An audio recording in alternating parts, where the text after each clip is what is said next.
right, everyone. Welcome back to the reread for me, first read for Amy of the Fourth Wing slash Iron Flame, not Iron and Flame. Today we are diving in. We're reading the first half of Iron Flame, which the whole last book was 39 chapters. We read 36 chapters just for today. So there's so much to cover. There's so much to go over. Let's start. Amy, first impressions on your first read through of Iron Flame. I am still definitely enjoying the series. I feel like it's a different vibe. I wasn't expecting them to go back to school. I was expecting a full-out war, so that was all surprising. Mm-hmm. So not where I thought it was going necessarily. Yeah. So, but I'm liking it still. So, Yeah, yeah. Yeah, different vibe. I think it's too hard to say at this point if you feel like you like it more or less than Fourth yeah, Wing. I think it is hard to say. It definitely is different from Fourth Wing for me in that, like, Fourth Wing, I felt like where I saw where most of it was going versus this, I have not had that as much. There's definitely still been things that I like predict or whatever that happened. But overall, like with the first book, I had a general idea of like what the whole plot line would be. I definitely missed parts of it, but like I knew where it was going versus this, I was like, eventually they're going to war, but like they're pretty much about to do that now, and I'm like, I don't know where the next half is going to go exactly. So, Yeah. yeah. Yeah. Yeah. I feel like there's more things that are kind of out of left field. Not like, because there's still big twists in Fourth Wing, but there are things that are easier to predict. Where Iron Flame, I feel like, has more twists that like are just like totally like shifting like the whole direction the series is going, which again makes sense for book two in a 5 book series. Yeah, Um, but yeah, it's a little harder to predict because they feel a little more out of left field, I think. I agree. All right. Well, let's jump in because we have so much to cover. So much happens. Oh, before we fully jump into this book, I did have a note that when I was editing our last one, we talked about that at the end of the episode, you were going to talk about things you caught in your reread of Fourth Wing that you didn't catch the first time. I don't know if you want to talk about that now or if I should just. Oh, yeah, we can't talk about it now. It was, Okay, you can't talk about it yet. Okay. yeah, it was tied to one of the fan theories that I thought I was going to go over at the end of Fourth Wing that I then decided would maybe be more impactful at the end of Iron Flame. Okay. All right. There were specific things tied to this fan theory that were like popping out a lot to me that I was like, I think this is right. Yeah, yeah. So yeah, but we'll talk about it later. So Okay. Because I yeah. just had like a moment of that when I was reading Iron Flame where I had made a note like when they were in, I think it's pronounced Montserrat, where back in Fourth Wing when they were there. And it like Violet made some comment about how Xaden's pack seemed like lighter and there was less in it, and I was like, there's something up with this. It's not that he just didn't pack stuff, and now I'm like, he was probably delivering supplies there, which yeah, Mm-hmm. anyway, but so Yeah. that just made me think of that. But Yeah. Yeah, there's definitely some things like that, but the specific notes I wanted to address are like the things that I really was like, "Oh my gosh," yeah, are tied to this fan theory. So, yeah, we'll talk gotcha. about it Okay. next week because then we'll be done with Iron Flame. Woo! Oh, that's a Great. reading. Yeah. Um okay, well we start off with Violet at Ryerson House. Um, she has woken up. The last book ends that we find out Brennan is alive. He walks in the room. End. End of book.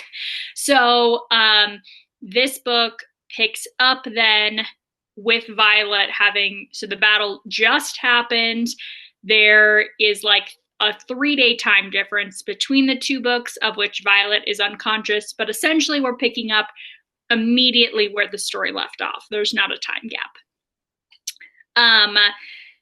So she's at Ryerson House. It's been 3 days. We find out her birthday happened over that. Um, and we get some information about her brother Brennan, a little bit here, a little bit more in the next chapter, I believe. Um, but yeah, we get some information about Brennan. We get some information about Andarna. We get some information about the rebellion as a whole. What do you want to jump into first? Again, trying to be the most concise. Yeah, I'm just looking at my notes. That's like the first couple chapters, some big. Yeah. I was definitely just trying to like piece together of what was going on with Brennan and that sort of thing. It was like, did he like fake his own death, and why is he acting like he's dead, and all these things, which he goes on to explain kind of later. Mm-hmm. Um, but one of the things that I had a question about is they have a quorum get together to vote about what's going on, and it says that only a quorum of five is required to call a vote since all seven are almost never here at one time. Do we know who all seven are? I was trying to figure that out. Um, I don't know that we have a section where it overtly names. Yeah, because there's like We might. Brennan. Yeah, okay. You I know, just it's that was Brennan, Zayden. There's a couple other characters that come up later that are part of it also, but yeah, I don't have it like highlighted. Sure. yeah, okay. I was Maybe. just trying to like figure out if there was something significant in that. That was going to be some big plot twist later. So I was like, who are the seven? But yeah. Yeah. Um, yeah, and then there's mentions of a lot of stuff in this that it's like, oh, I vote we take Basgiath's luminary, and it's like, well, what's the luminary? Does that power the wards? What's going on with that kind of thing? Mhm. Um, yeah, that's kind of what I have notes on here. Yeah. Yeah. So we find out a lot in these first like chapter and a half. We find out specifically with Brennan that he's going by a different alias, or he's going by an alias, I should say, different name, and that he's part of this council. He's more high ranking in the rebellion. Um, the explanation for his death is not like so clear or so satisfying. Essentially, he says that um, he talks a little bit about Noelin. Is that how you would pronounce it? Naolin? I think Naolin. No, Naolin. I don't Uh, know. who's Taryn's previous rider who burnt out trying to save him. He like addresses that and apparently was just like passed out or something like that. But he wakes up on a cliffside and other dragons saved him and his dragon, essentially, is the summary of the explanation we get. Um, and he says he joined the rebellion because he found out what was happening and basically that their country was ignoring the threat of the venom and just letting this other country kind of like die and the venom just like kill them.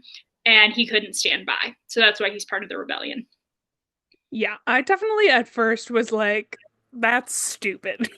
I just thought, like, why wouldn't he go back or whatever? And then, like, I don't know, after reading the whole section and then going back and looking at my notes, I was like, it kind of makes sense. Like, I think, I don't know, I think faking his death is definitely extreme, but like, um, not that he actively decided to fake his death, but acting like he was still dead.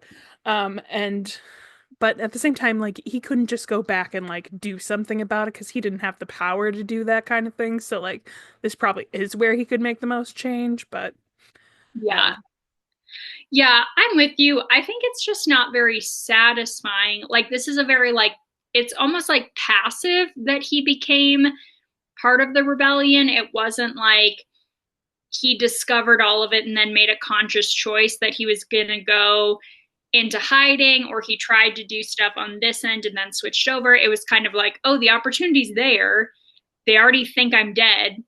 So now I can be most effective in the rebellion, which again, I think he probably is more effective in just the rebellion, but yeah, I don't know. It just seemed like an easy explanation versus like something, it could have been something like really clever.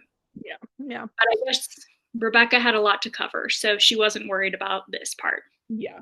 I was also like, one of the things going into this book, I'm like, how the heck are Jaden and Violet ever gonna move past the fact that he knew that Brennan was alive? And we do learn later on, he's known the whole time that Brennan has been alive. Since Brennan's death, he has known that he's been alive, which is Oh, crazy. But there is a point where like Violet's upset about him knowing it, but Taryn kind of points out like what would you have done with the knowledge if he had shared that, which I do think is unfortunately fair. But like because Dane would figure it out and then it'd be a whole thing and whatever. But like it doesn't make it right that Zayden did that. But I just am like, that's crazy that he was known for 6 years. the Crazy. whole time.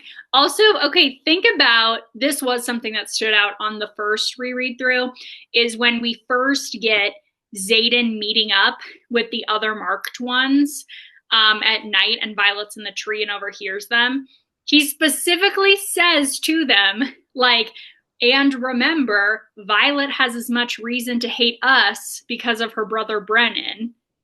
Like, and all of them I think we can assume at least a chunk of them knew Brennan is alive. And so it's almost like they took Brennan, but it almost like justifies them being mean to Violet more. See, I'm wondering about how much all of the marked ones know, like initially going into it. I mean, probably some of them do, but I had that thought when we get further into this section where they have the torture part of it, and I'm like, maybe they wait till after second year to tell people most of this stuff, because otherwise they'd be able to get it out of them. So I feel like probably a lot is hidden from them for a while, but it's definitely possible that at least some of them for sure knew about Yeah. Brennan. Yeah. Either way, Yeah. Zane throws that out there. Like, Yeah. Yeah.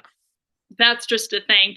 And so on my like reread through being like, he freaking knows Brennan's alive, like on the advisory board for him. Like Yeah. him and Brennan are like hanging out. Like I know it's it says in this section something about how Xaden probably knows Brennan better than Violet does. And I'm like, that is heartbreaking. Like, that is so sad. yeah. True. Like, Mm-hmm. Yeah. So sad. So sad. Because she's okay, she's 21 now. So when we think about the beginning of the book, she's 26 years he's been dead.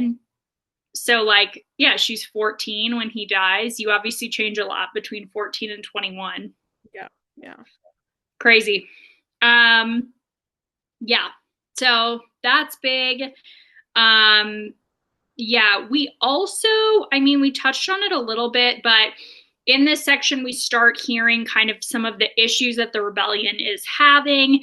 And the big one is this debate over a luminary, which is like a special kind of forge, essentially, that allows them to make the daggers that can kill the venom. And Basgiath has one, and then this Viscount has one. We'll talk about the Viscount more. But yeah, so they decide they're going to try to get it from the Viscount instead of from the school. Mhm. So yeah, also important to know. And we talk about the Ward Stone in this section some. Also, this is like just looking over my notes, I was like, whoa, fantasy dump. Like, Yeah, I'm there's honestly really no, glad that we have this podcast because I am not always great at keeping track of those things. And as you're explaining this, I'm like, yep, I would not have been able to explain this at all. But since you've read it before, you're like, so that'll be interesting with Onyx Storm if we get, I don't, we probably won't get as much of a dump for that one, but I don't who know. knows? I don't trust Rebecca Yarros, so I don't know. um, yeah, she's caused some trust issues for me. But yeah. So Violet is really convinced the Ward Stones. It's really challenging because in Throne of Glass there's word like spelt with a Y. stones, which are a major plot thing there. Yeah. Anyways, it just Us. all Yeah. Yeah. gets a little mixed around for me sometimes. Okay. But the ward stones are what powers the wards, which are the protective barrier that keeps out venin and wyvern. Never gonna get that Okay, we right. have to talk about this. How do you think it's pronounced? I think it's wyvern, right? I'm 99% sure it's wyvern, but Sarah J. Maas does it differently. Sarah J. Maas does it differently than what's like everybody else's. Okay, From let's my go with understanding. everyone though. Let's go with what everyone says. Yeah, Why wyvern. Yeah, wyvern? yeah. Great. Just when I was editing, I noticed that you pronounced it a couple different ways, and I'm like, what's going on? So, Because I don't know. I'm just all right, making it up every time I there we say go. it. There we go.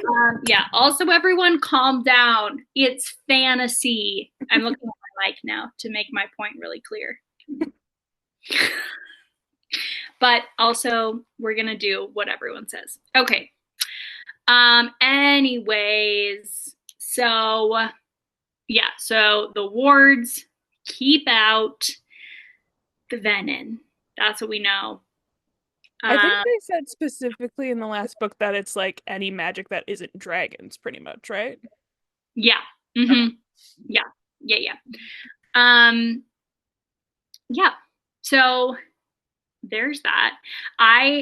Amy, feel free to just jump in. If you ever think we know more information than what I'm saying, just jump in because I purposely am trying to be like, I know. That's why I just said that right there because yeah.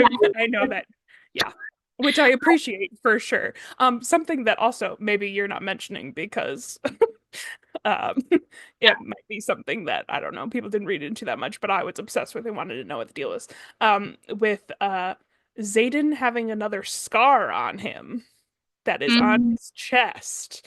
And there's also something mentioned about that. I think it's Imogen says something about that Xaden has taken responsibility for Violet, and then there's this mark on him, and I'm like, that's he took responsibility for all the marked ones, and I'm like, I don't know what's going on, but I know something's going on. But then I also have questions about because at this point I was already like, yeah, it was for sure Violet's mom who did that to his back. Like I was pretty confident on that before we learned that for a fact. But I'm like, Mm-hmm. she obviously didn't do that because she's not here. And she does try to explain when she talks to Violet later on that it's like a custom of theirs. But I'm like, what is the custom? So I have questions there. But I think it's definitely significant. And I'm really annoyed that we've read over 400 pages and Violet hasn't put anything together or asked him about it at all. It's driving me crazy. Because that Yeah. was page 24 that we learned he has this scar. And I'm like, 400 pages later, we know nothing. So, anyway. Yeah. You guys knew going in miscommunication tropes I hate. And I feel like Violet is so slow to figure shit out in this book. Yeah. Like, I feel like there's just so much information, and since we don't see them together a lot, they don't think to talk about these things, which yeah, I feel like is somewhat realistic, but also not, because it's like some of these are like big things that happen, and you just don't talk about them, which is crazy. Like, yeah. Some of them are like for sure, like to justify that, like, Violet is just so focused on like figuring out and doing all this research while she's at the school and all this stuff. But it's also like, yeah, I don't know. I have one specifically that she didn't talk about for a long time that I was like, why haven't you mentioned this? But I'll talk about it when we get there. Yeah, yeah. Yeah, so Violet is pretty convinced that the ward stones are going to be essential um, in this like battle and war. And we also find out that they have about 6 months before the venin will have accrued enough power to attack. Yeah. So I yeah. had a note about something. Okay, yeah, I had a note about this because it's Brennan who thinks that they have about 6 months. We hear like later on people are like saying like a year or something like Mhm. that. Um, and I had highlighted reading through about Brennan said this is kind of well, it's kind of where we're talking about when they're talking. He says, consider the archives enemy territory. Weapons are the only thing that can win this war, which I highlighted because I'm like, I don't think that's true, but okay. And then like looking back at it, I'm like, that just makes me really question Brennan's judgment, which I'm like, how accurate is the 6 months thing? I don't know. Like, and we really don't know a lot about Brennan. So I'm questioning everybody in this book. Yeah, So that's kind of where I'm at. And I also thought so many times that so many people were gonna die in this book. I yeah. Every yeah, every time anything happened, I'm like, this person's gonna die, which actually looking back at my notes, before we even get into chapter one, there's a note saying that this was all transcribed by Jacinia, like from notes or whatever. I totally forgot about that. There were so many times I thought Jacinia was gonna die. I was like, oh, she literally can't die. Like, yeah. She's not the gonna die in one this book. That's person, guaranteed. the only safe person in the entire Yeah. series is Yeah. Ksenia. But I was so convinced she was gonna die. And then I saw that and I'm like, oh, I was worrying over nothing, but okay. So Mhm. anyway. Yeah, there are so many fan theories about the beginning of the book talking about Jacinia is the one who like wrote this account, you know? So many fan theories, but honestly, I feel like a lot of them are like pretty out there and less like See, I we just don't thought that, know now. yeah, I thought that that was in there kind of as like the last in Fourth Wing they talked about like how Violet's dad talked about like them censoring stuff and about I can't remember what exactly he said, but I kind of took her like saying that as being like, oh, this is them like not censoring stuff and being more like to the point and like documenting the truth kind of thing, and that's kind of what it was signifying in my mind at least. But Yeah, yeah, I can see that. People have some pretty out there theories about like what that means for like different characters and stuff that I just don't. yeah. I think it's too early to for a lot I of those stories. I also do really like that each chapter starts with like a little excerpt from something. I feel like it gives us like a lot of like background knowledge, and sometimes it's like I'm highlighting the stuff in there because I'm like that seems really significant, and then other times it's just like a little blurb that's kind of relevant to what the next chapter is about. So Mhm. I like that part that she does that, but Yeah, yeah, and I think it's like good to note, kind of with what we were talking about before, right? Like the excerpts at the beginning are kind of implying like, yeah, this is a scribe's account, so they're bringing in relevant like outside references, you know.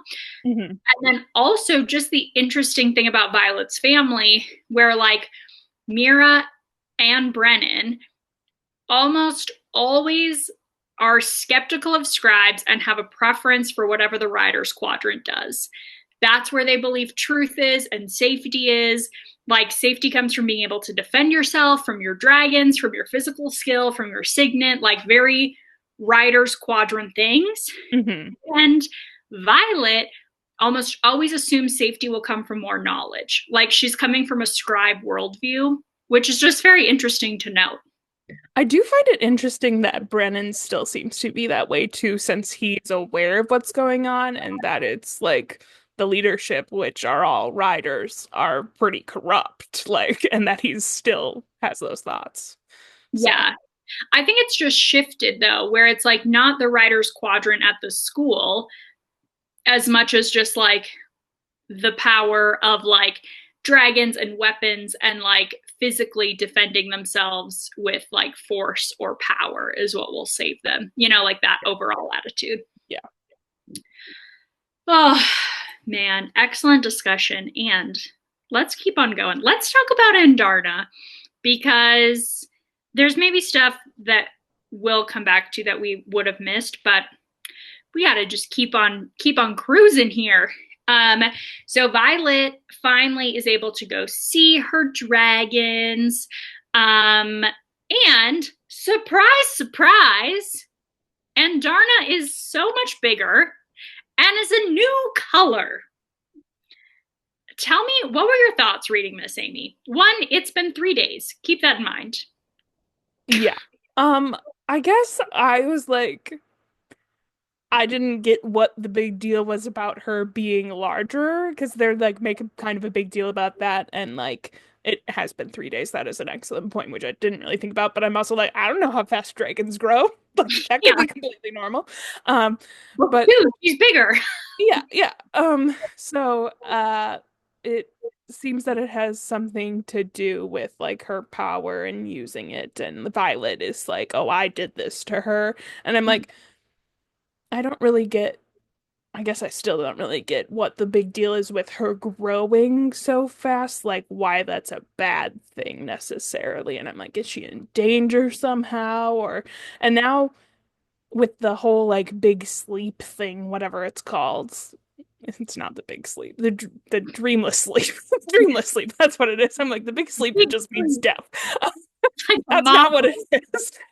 Um, but the dreamless sleep, like I'm like, does that make her like vulnerable? And clearly there's something going on there because she's like doing that longer than anyone else. So I just didn't really get what was going on. But um I totally did not think about the fact like that her scales were gonna change color. Like I didn't realize like that's what happened. So I literally gasped when they said her scales were black. I'm like, oh my God, what? Didn't see that coming. Even though I said something earlier about we don't know what kind of dragon she was gonna be. I don't know. I just didn't fully put it together, I guess. But um and then it just had me I'm hypothesizing that she turns out to be the biggest dragon ever and is even bigger than Terran is my theory, and that she's the leader of all the dragons, which would be cool. Mhm. Um but yeah, I still don't know what's going on with her really, because something obviously, but I Yeah. don't know. I have questions. I also like hypothesized at one point that like she's somehow related to Melgren's dragon or something, because that's the only Mhm. other black dragon we know. But Yeah. Yeah, there's just two black we as and far then as I know, there's two. yeah, So, and then I was hypothesizing, I'm like, maybe she's part something else, and I'm like, that seems pretty unlikely, but I don't mhm. know. So yeah, I have lots of questions there. Yeah, same. Yeah. Um, yeah, no comments, but yeah, big things happening with Endarna. Uh, yeah, we haven't had tons of her teen sassiness. Some, we're getting some, which I is a did whole. like the bits that we got were pretty funny. I liked. And I also at the beginning I'm like, I don't know how this is gonna go. She's been so sweet up to this point. I just can't imagine her being sassy, but she's sassy. Yeah, yeah, it's pretty delightful, the Taryn and Darna interactions of him being like an old father annoyed with his teenage daughter, Mm-hmm. even though, not his daughter.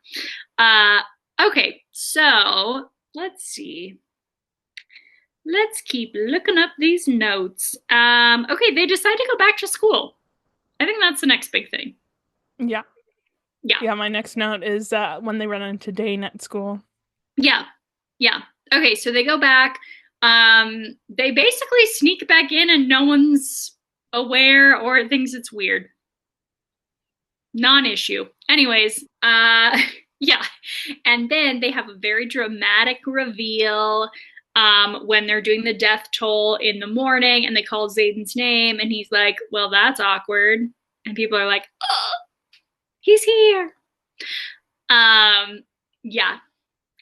We also get some moments with Violet's mom, Dane's dad, Dane, all have pretty significant moments right in here. We get some confirmation, at least Violet on Violet's end, that her mom did not know they were being sent off to this like essentially like execution. Um, I have questions about.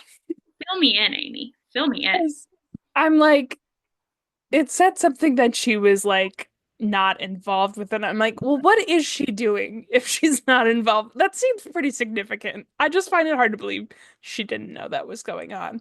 Oh, I was gonna say something else about this. I don't remember what it was now. I have notes somewhere in here, but Yeah, yeah, I can't remember what it was. yeah, Shoot. that's all right. Yeah, I am. Anyway, I'm very suspicious of her. Yeah, And yeah, yeah. fair. Yeah. Yeah. Mm-hmm. Yeah, Dane's dad, the frickin' worst. Always been the worst, is the worst in this. Um, yeah, and then let's talk about what happens with Dane. Tell me what your notes are about I Dane. realized that when I said my next note was about them running into Dane, it was them talking about Dane. It was, I'm sure I have notes when they run into Dane, but I had notes about what was it? Zayden was saying, like, honestly, I've considered scrapping the plan and just throwing him off the parapet. And I'm like, I'm surprised they haven't just killed him. Like, it's not against the rules to kill him. Like, I'm And kind of shocked uh, that, he's such a security threat. And like before this, why would they care? Like they had yeah, no reason to care about Dane until they started caring about Violet. yeah. I'm like, I You should have don't killed him. understand why he wasn't killed sooner, to be honest. Not that he's dead now, but like why he wasn't killed earlier. Like, My so Yeah, yeah, my only thought is that it would be like taken out against them because Dane's dad is pretty high ranking in like the military, like then they'd be suspicious of him. But it's totally within the rules yeah, yeah, that he could die. And Zayden was his wing leader. yeah. So I yeah, don't know. whatever. But now, there's the whole thing with Violet, so Yeah. I mean, it there's makes sense that they're not killing him right now. Well, yeah, I'm kind of like, I could see either of them killing him at this point too, but who knows? they kind of should. I didn't even think about that. They really should have killed Dane I already. know. I'm like, and now I am obviously glad that they didn't because of things that happened later. Well, Yeah, no, she probably. I don't know if we needed Dane for that. either way. In the moment, maybe, but if he was dead, it could have been worked out. But I don't Yeah. know. That was a big question I had. I'm like, why has no one tried to kill him? But Yeah. No, whatever. Um, yeah, we also get some kind of after this. Well, we have Dane and Violet's fight where Dane goes up and Violet is like, "Don't touch me ever again." And Zayden is dramatic in here and is like, "She chose me. Get over yourself, whatever." And they play it off as more of a romantic thing versus Violet having like truly secret information now. But yeah, so it's kind of the end of Violet and Dane's friendship, at least at the beginning. And then we get some nice conflict between Violet and Zayden, uh, where Violet is basically like, "When are you going to tell me everything?" And he's like, "I'm not, ever. I lead a rebellion. I'll always have secrets." And she's like, "Then I can't be with you." And that goes on for the rest of the frickin' book. But yeah, anyways, which there's that. I was expecting, so I'm not shocked by that at all. I'm like, he lied about her brother being alive for 6 years. Like, and then when we learn stuff that happens later on, I kind of lost it. I'm like, this is crazy. And now we left off at a point where I'm like, what is going to happen with them again after all this information? So, we'll get there. Yeah, you definitely can see where people thought slash think that Zayden is going to be the Tamlin. In this book specifically, there's a lot of reasons that he could be twisted into like more of the villainous kind of guy, because he Yeah. just keeps so much from her. I definitely don't agree with that.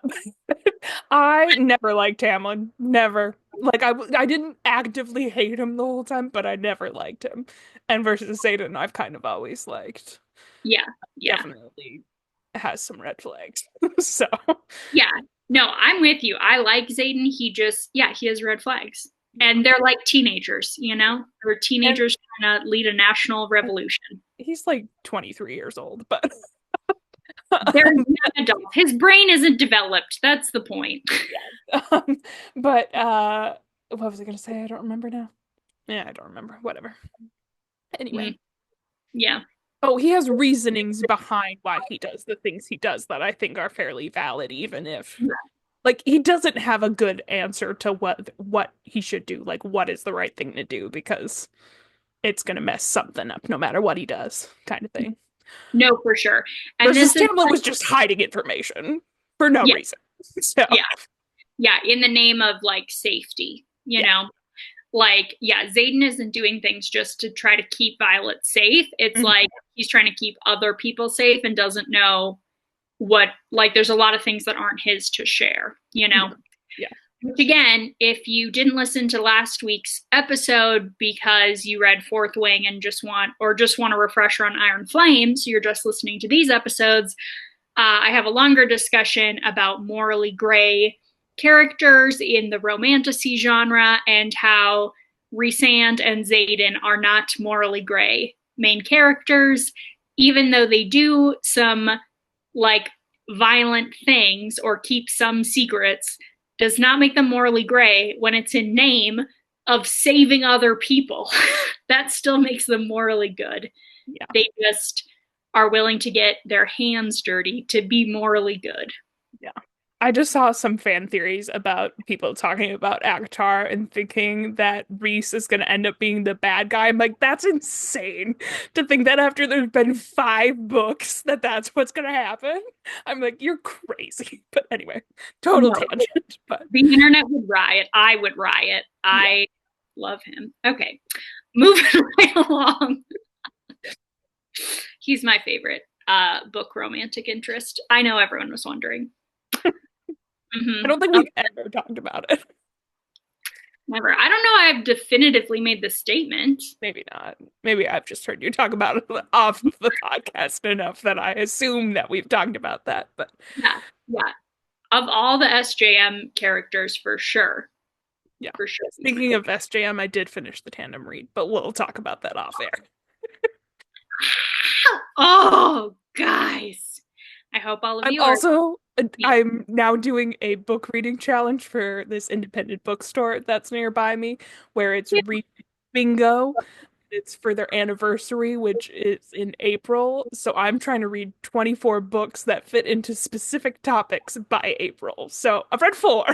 So I'm That's reading a lot. fun. I Anyway, want to see. I want to see the bingo card. That's so cute.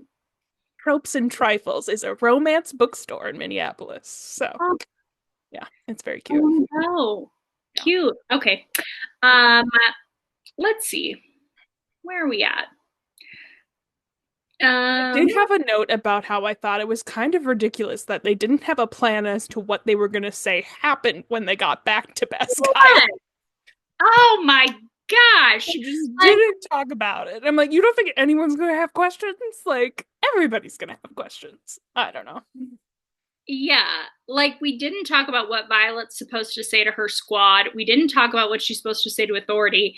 Thank goodness they've got this mind connection, so they were able to like confirm the story that Xaden said. But still, you know, Yeah. still, yeah. Um, yeah. So speaking of, we also start to get some things with Violet's friends who are not marked ones, Rhiannon and Riddoch specifically. They're just like surprised that Griffins could take down a whole dragon. Everyone's mourning Liam, and there's like some questions starting at this point, which is only going to grow as we see. Um, yeah, Yeah, I was worried the whole time that Rhiannon was like suspicious of things and was going to like be on the opposite side of Violet because of that. And yeah, I was worried the whole time. And then I was also worried about they kept talking about how their squad, how they're all going to make it till the end of graduation. I'm like, every single time they say that, I think they're tempting fate and that someone's about to die. Every time. I just oh, I was so yeah. worried this whole time about someone dying, and I don't think anybody really dies. We just have someone come back to life. We don't I just not what I was expecting.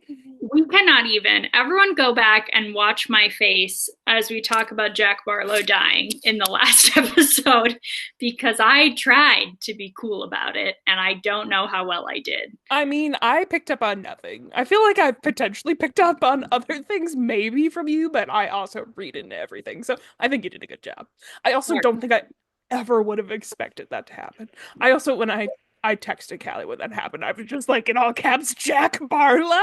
Like I was freaking out. So Yeah, not ugh, ugh, yeah, ugh, look at all of it. Yeah. Okay. Um, I did have a note here about it talks about that um General Atos was reassigned to a coastal outpost. Is that yeah, yeah.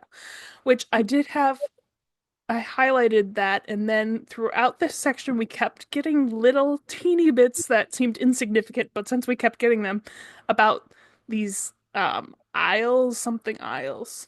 I don't know, but it just had me questioning because there was like these islands, and he's at a coastal outpost, and I just feel like there's something going on with that because yeah, when they're in like the library, there's something about it, and then when they're talking about like things that have been taken away from people with the rebellion and stuff, that one of them is not going to those islands. I'm like, there's something up with that, but I don't know. yeah, for sure. Anyway, Yeah. Um, yeah, we also find out that he's being not necessarily replaced, but basically we have Major Varish, I believe is how that's pronounced, who's going to tighten ship, and his dragon's name, something with a where C, isn't it? A Solus, wasn't it Solus? is yep, who, yes, who's an orange, right? I believe I'm so. yeah, in orange with one eye. Hmm. That was when I was talking about orange dragons in the first episode of uh, Fourth Wing, and I was like, orange dragons. They're just, and then I like caught myself because I was like, wait, I don't think we find out about Solus in this book. But I was thinking about Solus. See, I automatically, when you like said that, thought it was gonna be some interaction that Violet like had with like just a dragon kind of. I didn't think that it was gonna be like a bonded dragon necessarily. So Yeah, that, yeah. So yeah. anyway, but Me giving away fake spoilers, not spoilers. yeah, exactly. Yeah, no, I was thinking about Solus and then realized we weren't going to talk about Yeah. Solus till this book. Anyways, Which we still don't know. We know that the he has one eye because of Taryn, but we don't really know what happened previously that caused Taryn to go after him. Do we? Maybe we do. I've read a lot the last week. I don't yeah, remember. yeah, I'm trying to remember. I know what happens, but I'm not. Yeah. I don't think we know at I this don't point. think we But read I could it. be I wrong. don't think we read it this week. Yeah. Okay. Um. Yeah. It's gonna be so nice next week because then we will know all the same information. I'm also worried because I'm like, I feel like it's not going to be as cohesive because you've been like planning, like, they're like writing down notes about the plot where I've just been kind of like reading it. And I'm like, oh, I'll actually have to probably pay more attention to like what we want to talk about the plot next week. So Yeah, anyway, maybe. I don't know. We'll we'll see. figure that But out. that's for reading. Yeah, we got to find out the page count of the I book. think there has been an announce like Rebecca Yarros confirmed the page numbers. It was less than Iron Flame, but more than Fourth Wing, I think. It was like 540 something or something like that. Okay, So that's anyway, not crazy. yeah, Yeah, we'll figure that out yeah. after we stop recording. Sorry, guys. Then we'll tell you. Um. Okay, but yeah, so we find out that Varys. Now I scrolled and I got lost in my notes. Um, where are we at? Varish, yeah, is gonna be running the school now, and quote unquote tightening ship. So, yep, there's that. And we also find out that all the third years are going to be deployed as part of the military now. Crazy, which means Aiden was a second year. He was the same age as Dane. No, I think he was saying that all the third years, like who were third years at this point in time, but we're about to be fourth Yeah, years because that Dane makes wasn't deployed. you're right. That makes more sense. Okay, great. We were right about it last time. Yeah. Phenomenal. Yeah. Yeah. Okay, so they're going to be deployed as fourth years, which makes more sense. Hmm. Okay. Um, My next one is about Professor Grady. I don't know. great. Let's I just had a note there because he was introduced as a new professor for these second years. yeah. And I had a note talking about how it's very much giving Harry Potter vibes with new professors for the dark arts every year, and I'm automatically questioning this guy's motives. And then when you were just talking about Varys there, I'm like, and that's just like Umbridge when she comes in. He even tortures people like Umbridge did. So that's kind of funny. But That is funny. I was no, there was something else that I was thinking of that I was like, oh my gosh, that's like Harry Potter, but now I can't remember. probably a lot of things. Yeah. And It's a school where there's magic. yeah, yeah, it's a magic school. Um, uh, yeah. So, uh, there's that. Then we get Violet heading to the archives and kind of hinting to Jacinia wanting some older slash maybe banned books because she's trying to do her research about the ward stones and the wards generally. Yeah. Yeah. I, of Mhm. course, was worried that something was going to happen with that, but Yep. Yep. yeah. Yep. Yep. Okay, then it's conscription day. Wahoo! We get the new first years coming. Hmm. Some important people to note is that we have uh, Cam or Eric Greycastle. Eric, is that how the audiobook pronounced it? Auric. Auric. Great. Um, okay, so we have Auric, who Violet recognizes as the king's one of the king's sons, specifically his third son. But he's under an alias, so people won't know. Slash, his dad won't know. Maybe. Yeah.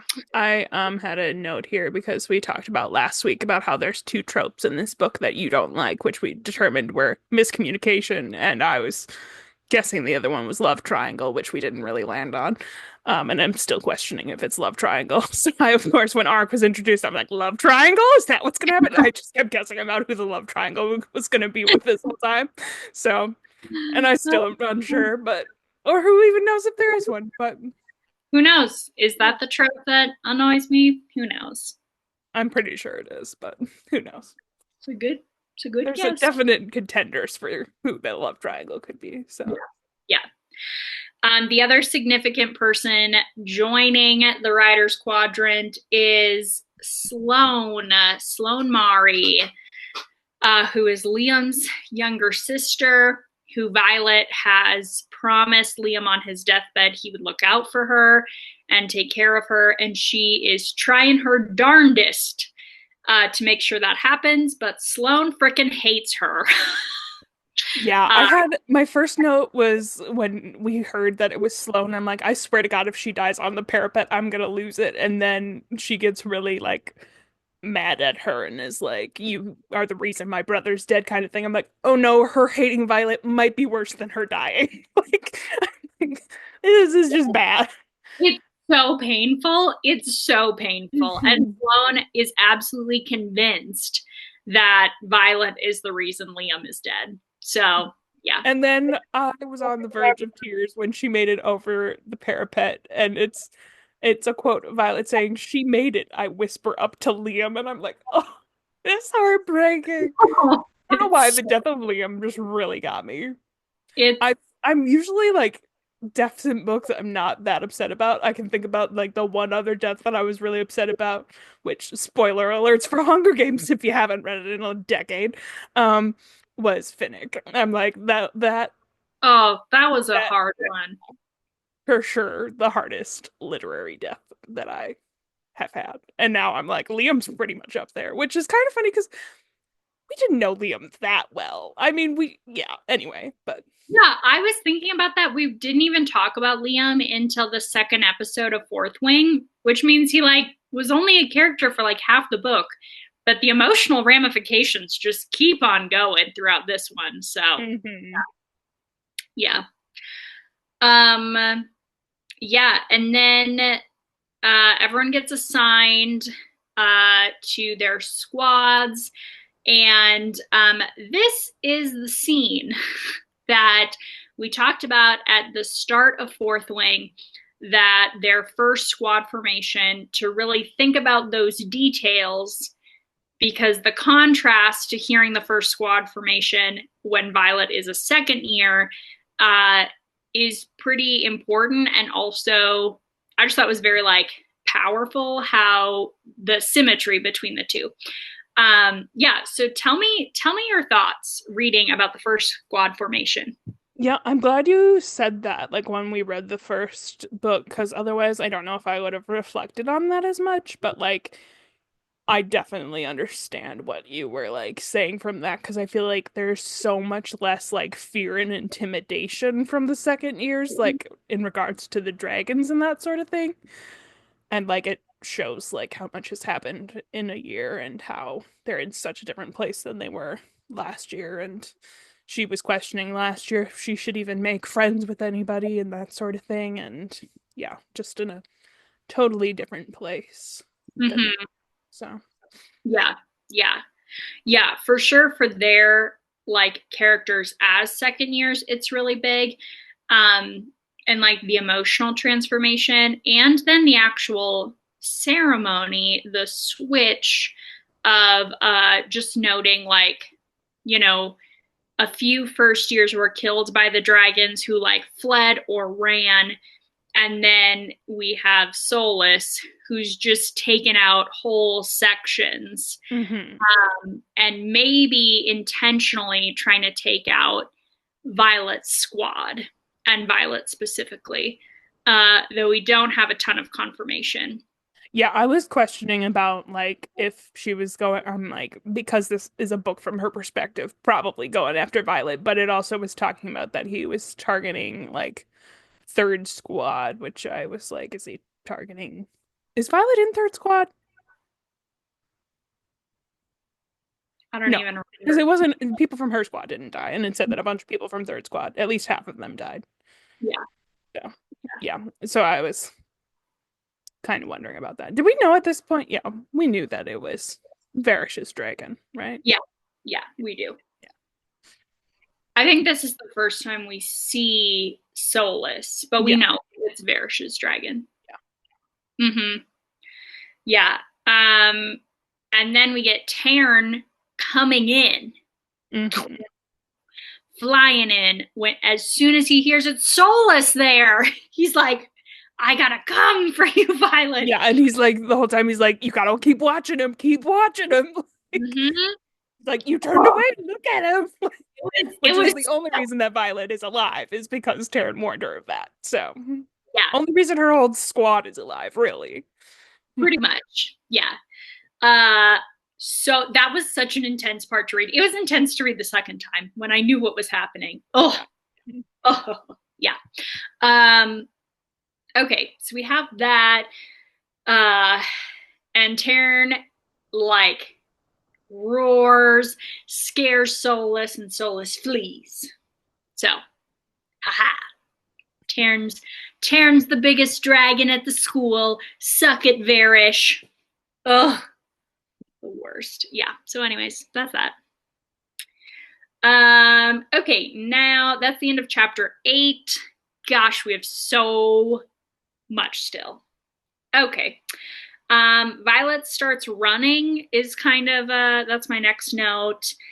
Specifically, then she starts running with Imogen because she needs to be in better shape to run from /2 to attack the Venin is her rationale, but this creates some issues with Rhiannon because she is like, what's up? Why are you working out with Imogen?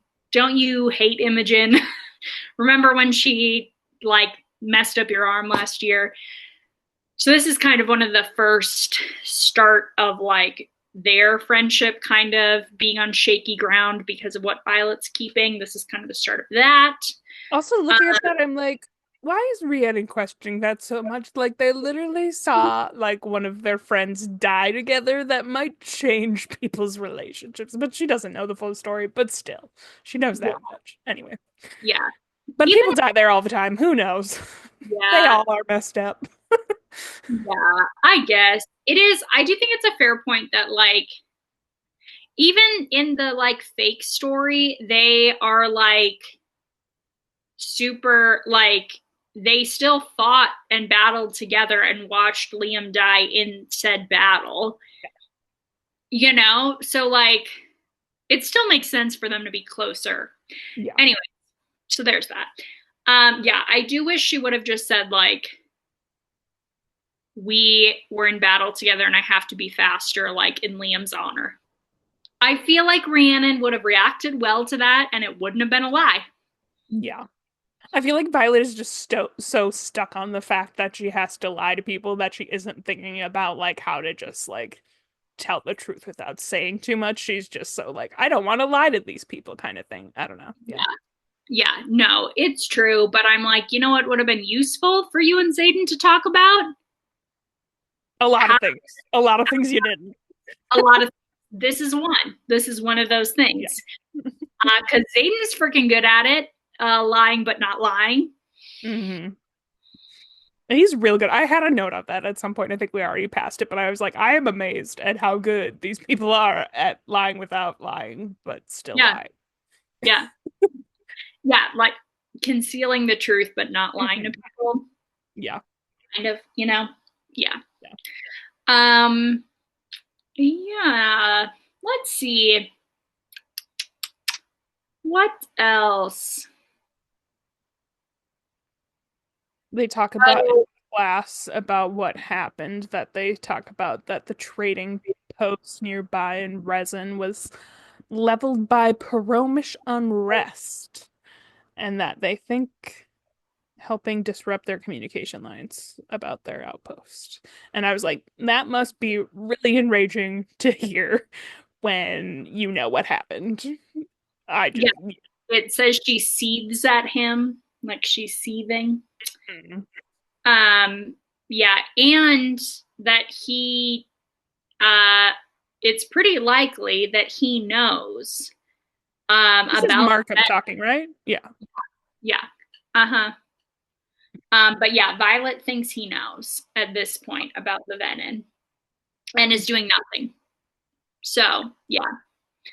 Um, and Markham is the scribe, right? He's the head of the scribes, Is he?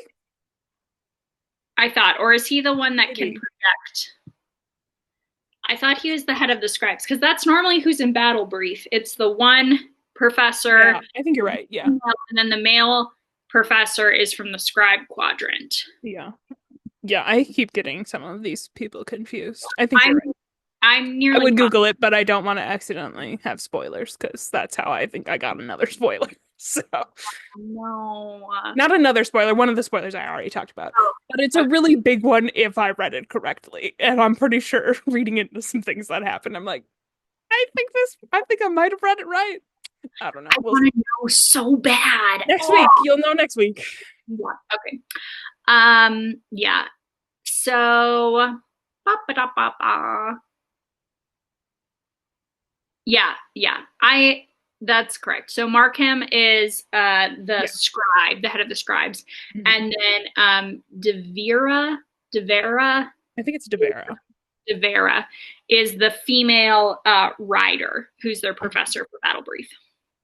hmm Um, yeah, and so that's part of why Violet is so mad at Markham is because he's head of the scribes. So like he is maybe the one concealing all the information. Yeah. Yeah. Um. My next Yeah. note is about someone, I don't even know who it is, talking about trying to take a first year to Nolan. And that um what does it say? Um, that he looked like absolute shit and he could barely like stand and all this stuff. And I here was questioning incorrectly because I don't know. I could be making this totally up that did Nolan mentor Brennan? Am I making that up?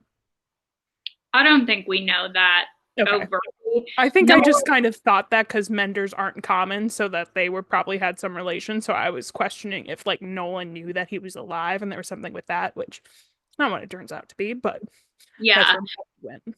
yeah. He talks about in book one, like what a loss it is to have lost Brennan, and like they clearly knew each other, but I don't think he overtly like was a mentor to him. Okay, At least we don't overtly know that. sure. Yeah. Um, uh, yeah.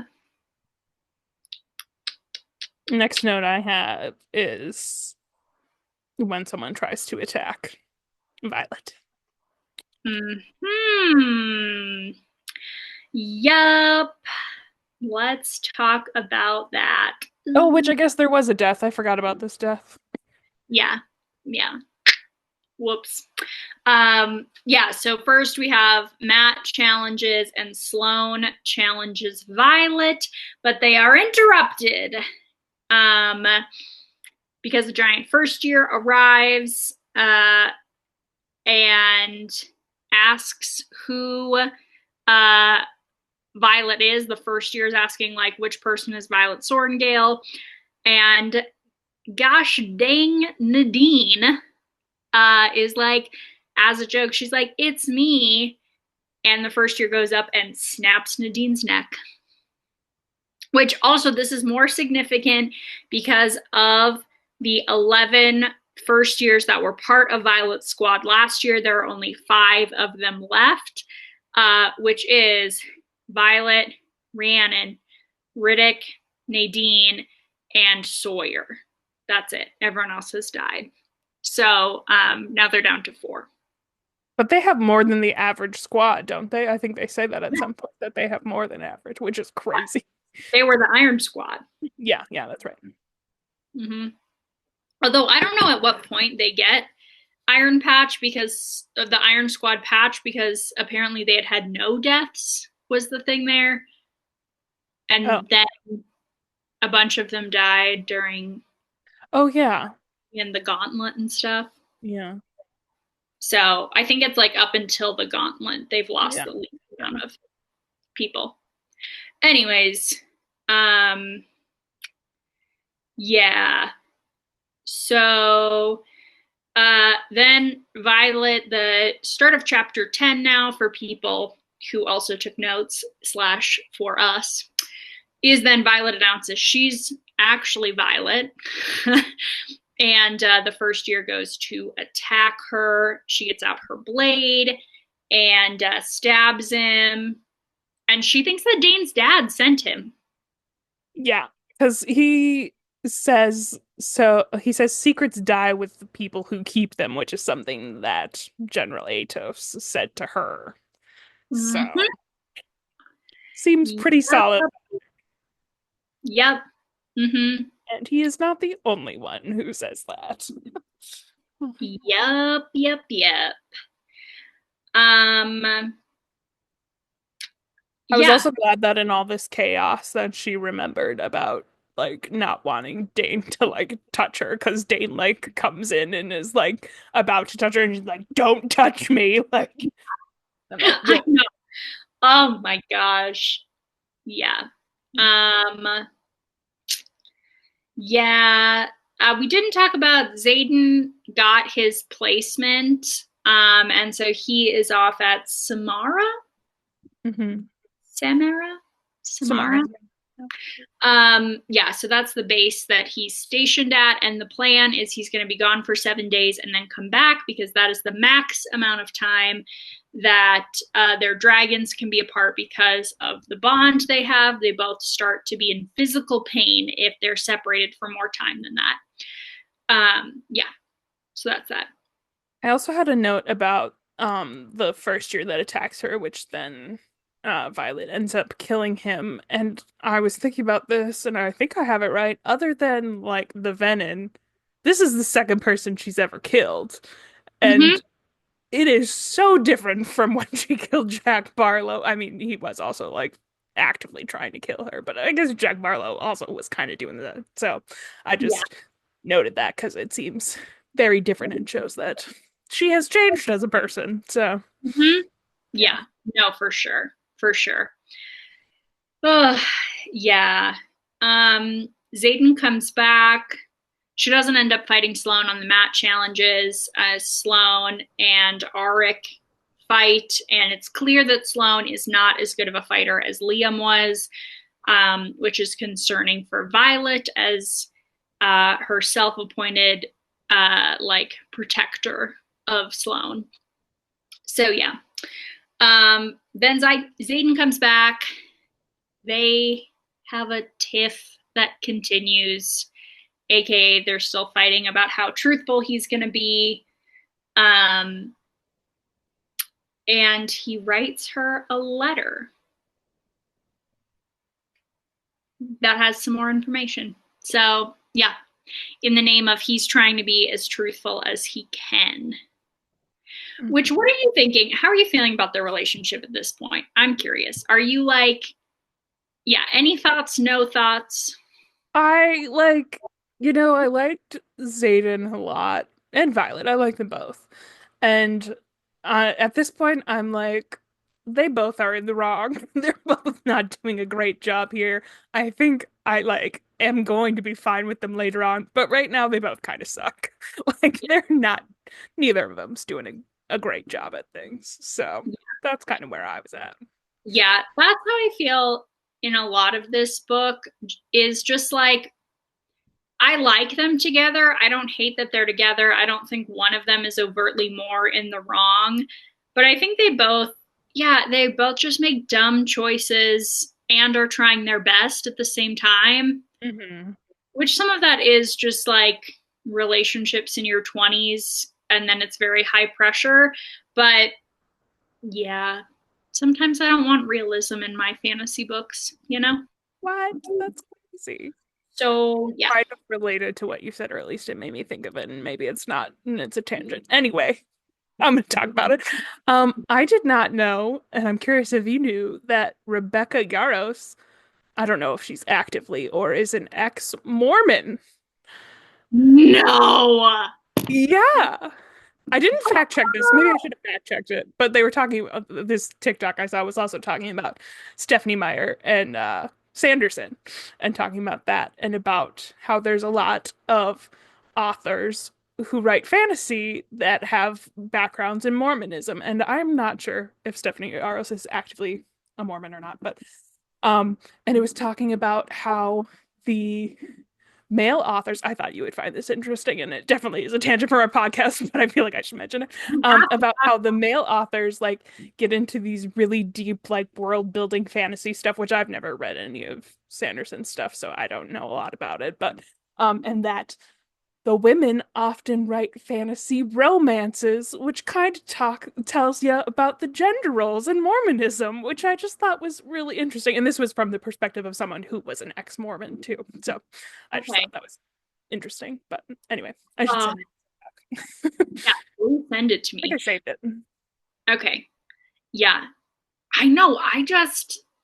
If you've listened to the Twilight podcast, you know, I feel like I've talked about in like half our Twilight episodes the like impacts Mormonism had on Stephanie Meyer's writing. Specifically, what book was it? Was it Breaking Dawn, maybe? Not Breaking Dawn, New Moon, that like the theme was more biblical. No, that was the first book where it starts with the Adam and Eve Yeah. quote, like the Bible verse. Um, yeah, there's a lot there. And then yeah, just all the Mormon fantasy authors. I'm so intrigued. I'm so intrigued. Hmm. And some of it, like if the newest contemporary fantasy authors come from Mormon backgrounds, would make sense because Brandon Sanderson runs the creative writing program at BYU. BYU. I was going to say BGU, which is the conservative Christian missions college I went to, which is a story for another day, guys. But BYU, which is the largest and most like prestigious Mormon college. Mhm. Um, so yeah, so that would make a lot of sense because he's obviously such an incredible fantasy writer. If you are interested in writing fantasy, please follow Brandon Sanderson's TikTok. He's such a professor who's like a fantasy nerd, and it's just like wholesome and endearing and great writing tips and like goofy, like he's talking about perfecting his signature to sign autographs for people, and they're like, you did that before you had published your first book, and he's like, yeah, I mean, I didn't know I was going to sell millions of copies, but also I knew. Like, it's just like so. He's exactly what you think of a sweet creative writing professor is. Like, ugh. Yeah. Anyways, it's a delight. He acts like a professor on his TikTok. So everyone go follow Brandon Sanderson. Well, we still have TikTok for the Oh, next 9 days or whatever it is. yeah, yeah. I Who also knows? was just fact checking myself, and it looks like there's an article from like less than a year ago saying that Rebecca Yarros is a suspected ex-Mormon, which I don't know exactly what that means, but anyway, What? thought I would fact check myself on that. But What are they suspicious of? I think it seems like most people have come to the consensus that she's a Mormon, but it hasn't been verified. And then there's people also suspecting she used to be Mormon, so I don't know. So Okay. All right. Not as confirmed, but yeah. oh, I love that deep dive. Anyways. All right. Uh keep on going along. Let's talk about Jasenia's find for the book, unless you have something you want to talk about before then. I just had some notes where, like when she's talking to Zayden that there's something about a mention of Nolan, and I'm like, why aren't isn't anyone going to Nolan? I kept having that note throughout this. I'm like, why isn't Violet going to talk to Nolan? Like I just was very annoyed with the whole thing. But Yeah. um yeah. No, And that makes I was trying to figure out who this conversation is with, but I went back multiple pages and cannot figure it. It's before Zayden comes. She's having a conversation with someone male because it says he, but I can't find a name. Anyway, she's having a conversation where someone says something about that the mission at Basgiath is to desensitize people to death. And I'm like, that is incredibly accurate. And I did not think about that, but these people are so desensitized to death with this stuff that it had me questioning about like when it came down to it, like who would be on their side of things because they were just so used to people dying all the time. I thought that was a significant thing there. yeah. So Yeah. Was that with Arik? No. yeah, I think it was with Arik. Okay. Yeah. Yeah. Yeah, because Uh, we also skipped that that Arik hates his dad and knows what's going on. So yeah. that's kind of significant. Yeah, I'm pretty Yeah. sure it was Arik. Mhm. Yeah. Um yeah, that's big. Yeah. Mhm. Um yes. So, oh yeah, Jasinia's book. Yeah. Uh, she finds Violet in the courtyard and hands her a copy of a book called The Gift of the First Six and asks Violet to help translate some of the book because it's in a dead language that apparently Violet knows from her scribe studies. Again, love that it's still relevant that she studied as a scribe. Also, just, I don't know, it just keeps coming up. Thank goodness. Thank Yeah. goodness she trained as a scribe, basically. Yeah. Um, yeah. And she finds out it's the name of an ancient king, but but there's not a ton else of value there. Yeah, but I specifically noted the title of the book there, The Gift of the First Six. So, um, yeah, and then shortly after that, we hear they're interrupted by like screaming sounds from a rider who is in trouble for requesting a book that Jacinia had ordered the other day. Hmm. Uh, so the control of like information being very serious and like demonstrated right away in that moment. So yeah. Um, yeah, we get more. Rhiannon starts asking Violet about like if her and Xaden are together, and Violet's like, no, because Xaden won't tell me the truth. And she mentions that someone is censoring her letters from Xaden, which is big. Um, and then, sorry, so many notes, guys. So I much know, happening.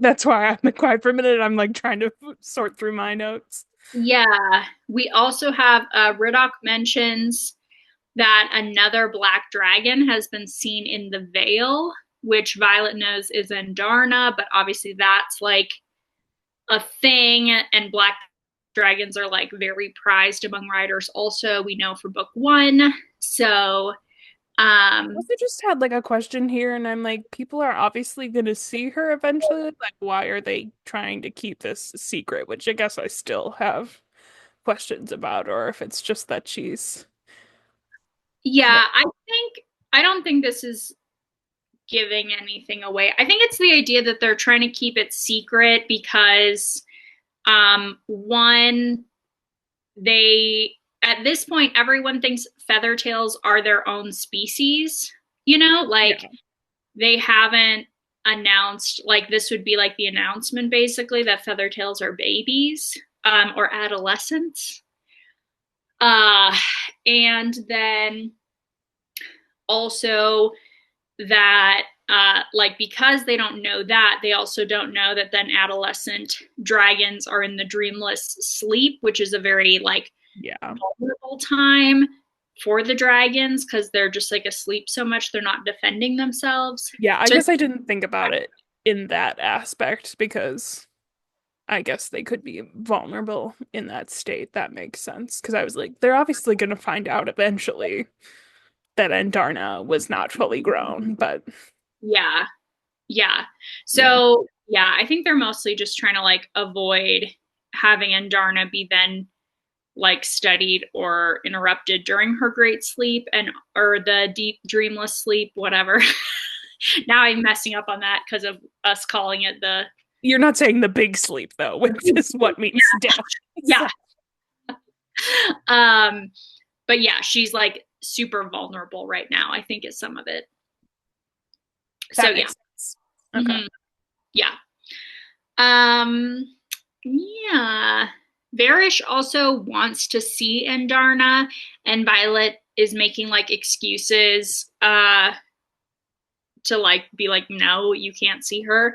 Yeah, I Um had questions about why he was so adamant about seeing Andarno, which I still don't fully get, or if it was just, which in hindsight it probably is the second one, that he was trying to get Violet in trouble to somehow lure Xaden there to, I don't know, kill Xaden, get him in trouble. I don't know. I feel like he's looking for any excuse to get Violet in trouble, to get Xaden in trouble. Like he's out to get them, you I know? just now that I made that comparison earlier, I'm just gonna think of him as Umbridge now. Like, yep, that seems pretty accurate. Yeah, honestly, put Varish in a pink coat with kitten Yeah, pictures. yeah. So funny. Mm. Um, yeah, yeah. We also, well, no, we'll talk about it more later. I was gonna talk about the just the comparison of like why dragons pick certain riders and like that dragons are attracted to certain riders and look for certain characteristics. Um, and Solus being kind of an unhinged dragon, but there's other stuff we'll talk about with that later. So yeah. Um, yeah. We still have so much to cover. I know. I'm like overwhelmed, guys. I'm overwhelmed. We're about to go into chapter 12. Like, Keep going. All right, I'll try to avoid tangents more. no, the tangents are like, this is the thing is I'm like, the tangents are like what makes it interesting. Like, we're not here to like be like a book summary. We're supposed to Yeah, like, that's true. That is true. but it's just so much of a book we're covering, like 400 pages. That's like nearly 3 Twilight episodes that we're trying to shove into one. It's true. Yeah. Anyways, okay. Whew, man. Um, yeah. Let's see.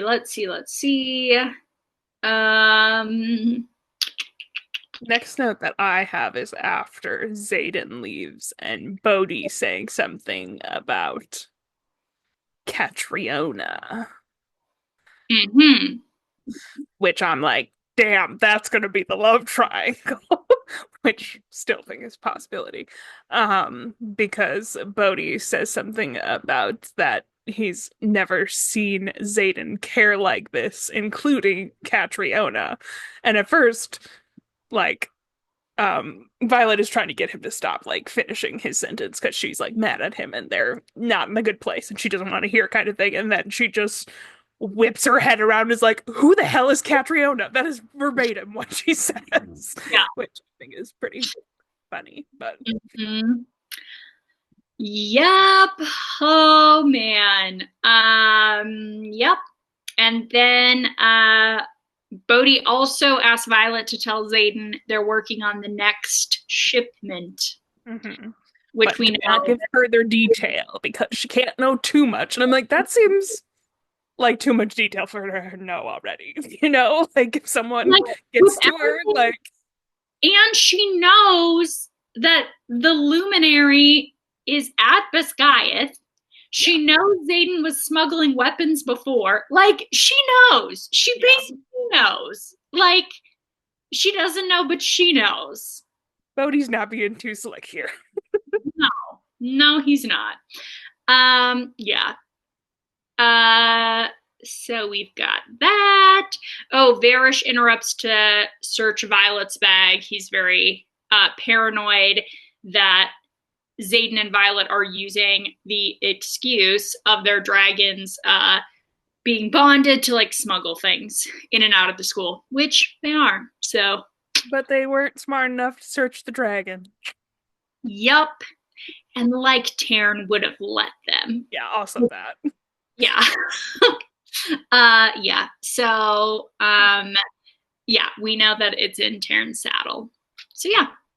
And then she goes to see Xaden, who she finds in the sparring pit thing.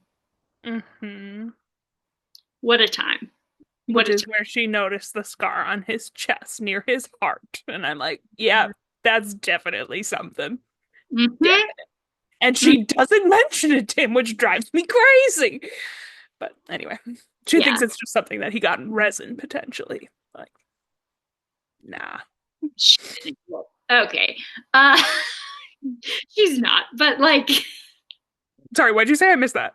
oh, I said she's an idiot. And then Oh, I yeah. said, no, she's not, but also she's being a little Just dumb like, right now. yeah, yeah. Yeah. Frustrating. Okay. She doesn't say anything or No. whatever. Think about it harder. Yeah. Um, yeah, we learn that he's fighting um for like a weekend pass. So he basically so that he can spend more time with Violet. Mhm. Um, yep. There's a lot of like their relationship things and them being together or not, but it's clear that Xaden like genuinely wants to be with Violet. It's not like a convenience thing or about power or anything like that. Like he's upset that they're not together or like that Violet wouldn't accept him like having secrets from her. So yeah, I do think that's significant. Like it's clear Xaden is now working. He's like the one working for this relationship. Where I feel like in book one, we kind of just had like everyone and their grandma was like a puppy dog around Xaden because he's this like hot bad boy. And like, of course, Violet's into him. And of course, like, sure, he's into her too. You know, where this is like he's really like working to like get her back. Like, he wants the relationship. Anyways, I just thought that was significant. Yeah.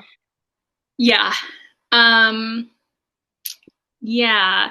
She also was asking Xaden some questions about the daggers that they are making to kill the venom and like what they're made of, because she suspects they are the same material that powers the wards. Sorry, I had to look at my notes to like confirm I was saying the right Yeah, thing that's what I was gonna say. I have that highlighted in front of me. there. Yeah. And then Xaden's response is that the alloy and the daggers are not powerful in and of themselves, but they can hold power, so they can boost the wards and extend the wards, which I just think that's interesting when we think about like Mira's power of being able to like create a ward around herself. I don't know. I just think there could be some, there's not overt a comparison, but I just think interesting. I'm Yeah. curious. I want like a consistent hard magic about the wards. I want the Yeah. detail. You know? I'm curious if we'll learn more about how Mira's power works too, because that seems obviously connected and interesting. Yeah. But also, as far as like the answer we have, all the signets are just powered through their dragons, Yeah. which the wards we know are some like ancient magic tied to the dragons like hatching grounds, you know? Like we know that from the beginning of this book, last book. I think I we think did this book. okay, yeah. I don't know. Yeah, whatever. Anyways. Yeah, and then he explains a little bit about that actual process of imbuing the daggers with power. So yeah.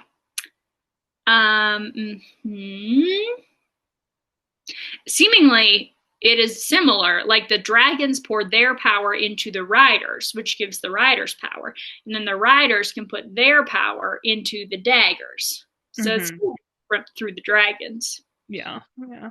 Pointing that out. But yeah, Xaden also mentions that's pretty rare, that like most people don't have that level of like control and ability to do that. So yeah. Yeah. What else do we know there? Oh, we find out that the luminary intensifies the dragon fire so that it's hot enough to like smelt this specific material, is why they need a luminary. So essentially it's like heating up and amplifying dragon fire. So yeah. Yeah, he won't, however, tell her more than that and just wants to insist on shielding from Dane, which seems like a pretty valuable skill we should have been doing earlier, but I know, whatever. at the beginning of this book, I was like, I highlighted something and I'm like, oh, so there's some way for her to shield from Dane? Like, I didn't even know that till I started reading this book and I'm like, why weren't we doing it sooner? Yeah, feels I like guess shared. Violet wasn't fully on their side and didn't know what was going on, so they thought, oh, she's just never gonna know this, so we don't have to tell her, but that seems pretty stupid. So, I Yeah, don't know. it is. Ugh. Yeah. Um, yeah. Okay. In chapter 13, we get the start of Varish's Umbridge transformation, aka he low-key is torturing Violet because she did not produce Andarna. Um, and Andarna is obviously in this like deep sleep time.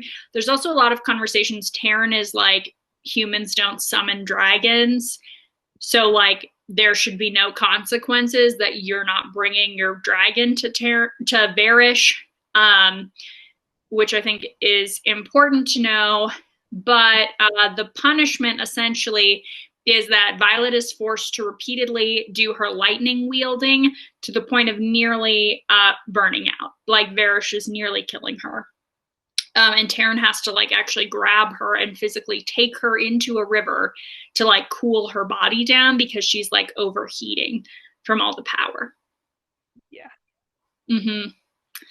Yeah. Um, yeah, and then some people help her come back. Oh man. I'm like, how much? I have so many notes, but I'm trying to decide like how much is relevant. We have so much to keep getting through. Um, Notice that one of the marked ones was found in their room dead, beaten to death, which seemed significant. yeah, yeah. Mm-hmm. And then my next thing is when they have bags thrown over their heads. Yes. Yep. The cadets are kidnapped. Which Wahoo. I totally forgot about the whole torture thing and was like, what is happening? So forgot that was a thing, but Yep. pretty Yep. quickly. This is Mm-hmm. for their classwork. Of course. Of course. Yeah, I also forgot about this entire plot point of this book. Yeah. Um, yeah. Kind of So a big plot point. I Oh, know. no, this isn't for the torture, is it? This is for their land navigation. That's Yeah, right. this is they're kidnapped and dropped in the wilderness with the infantry soldiers. So this is our first look at the infantry. Mhm. Um, yeah, which is pretty funny. Yes. Oh, and while out there, they are confronted by Bade, who you may or may not remember is Jack Barlow's dragon. And this is where they're finally like, infantry people, shut up. We know what we're talking about. You're dummies. Um, yeah.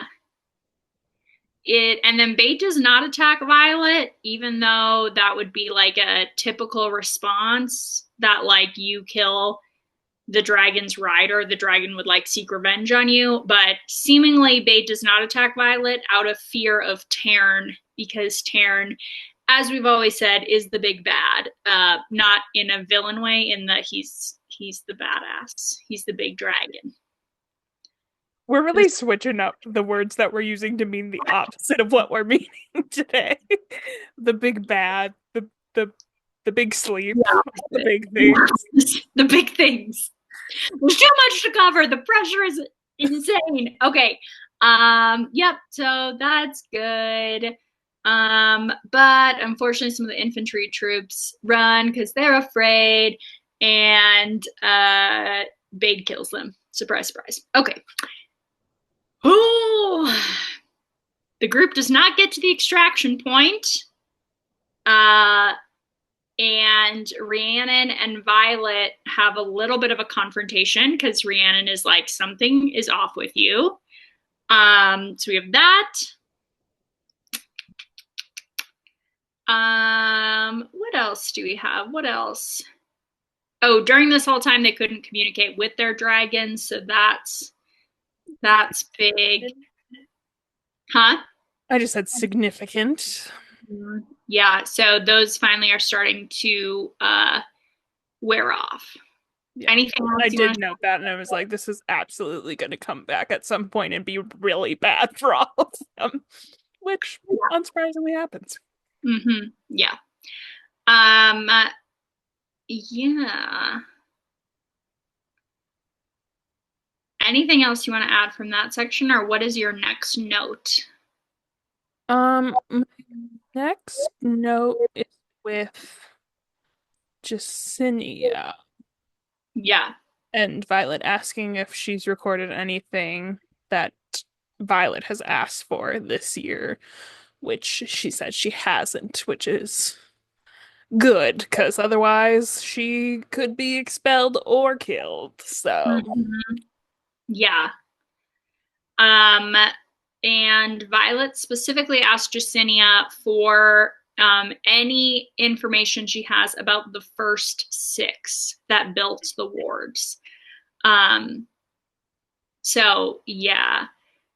And Jacinia specifically says only to come on Saturdays because the archives are less Mhm. busy, but she has a favor in return. Yeah, and then she asks for something. Oh yeah, she just says something in return is all she says at this point. So, which I was like, I'm so curious what she could possibly want. So, Yep. Yep. Um, yep. We get a lot. We have some more comments about Nolan, and Riddick mentions specifically things with Nolan, that he's working on something secretive for Varish or with Varish. I got so pissed off here that Violet has not gone to see him. I'm like, they have like a relationship. Yeah. Like he's been mending her for her like whole life. Like, Mhm. why have you not gone to see if he is okay? Like, Yeah. yeah. But Yeah. then my feelings change about Nolan later on. Yeah. Yeah. Mm-hmm. Yeah. Oh, yeah. Jacinia brings some more books, specifically the unabridged history of the first six and the fables of the Baron. Fables Um, of the Baron is what Violet gives Jacinia, which is oh, yeah, yeah, yeah. Yes, you're. that's the book from her dad with the folklore. Yeah. Okay. Mhm. Yep, yep. Mm-hmm. Um, yes. Let's see. Um, Violet goes to the base that Xaden is at, but Xaden is on 24-hour duty, so they can't see each other, but their dragons can see each other. So it's clearly like the government kind of trying to keep Violet and Xaden apart, even if they can't keep their dragons apart, which is interesting. Um, yeah. And Violet then starts thinking that actually they're intentionally keeping them apart as punishment for not producing Endarna. So, yeah. Mm-hmm. Which we don't know directly, like who made him. Yeah, No, we don't no. know. Yeah. Mm-hmm. Um, yeah.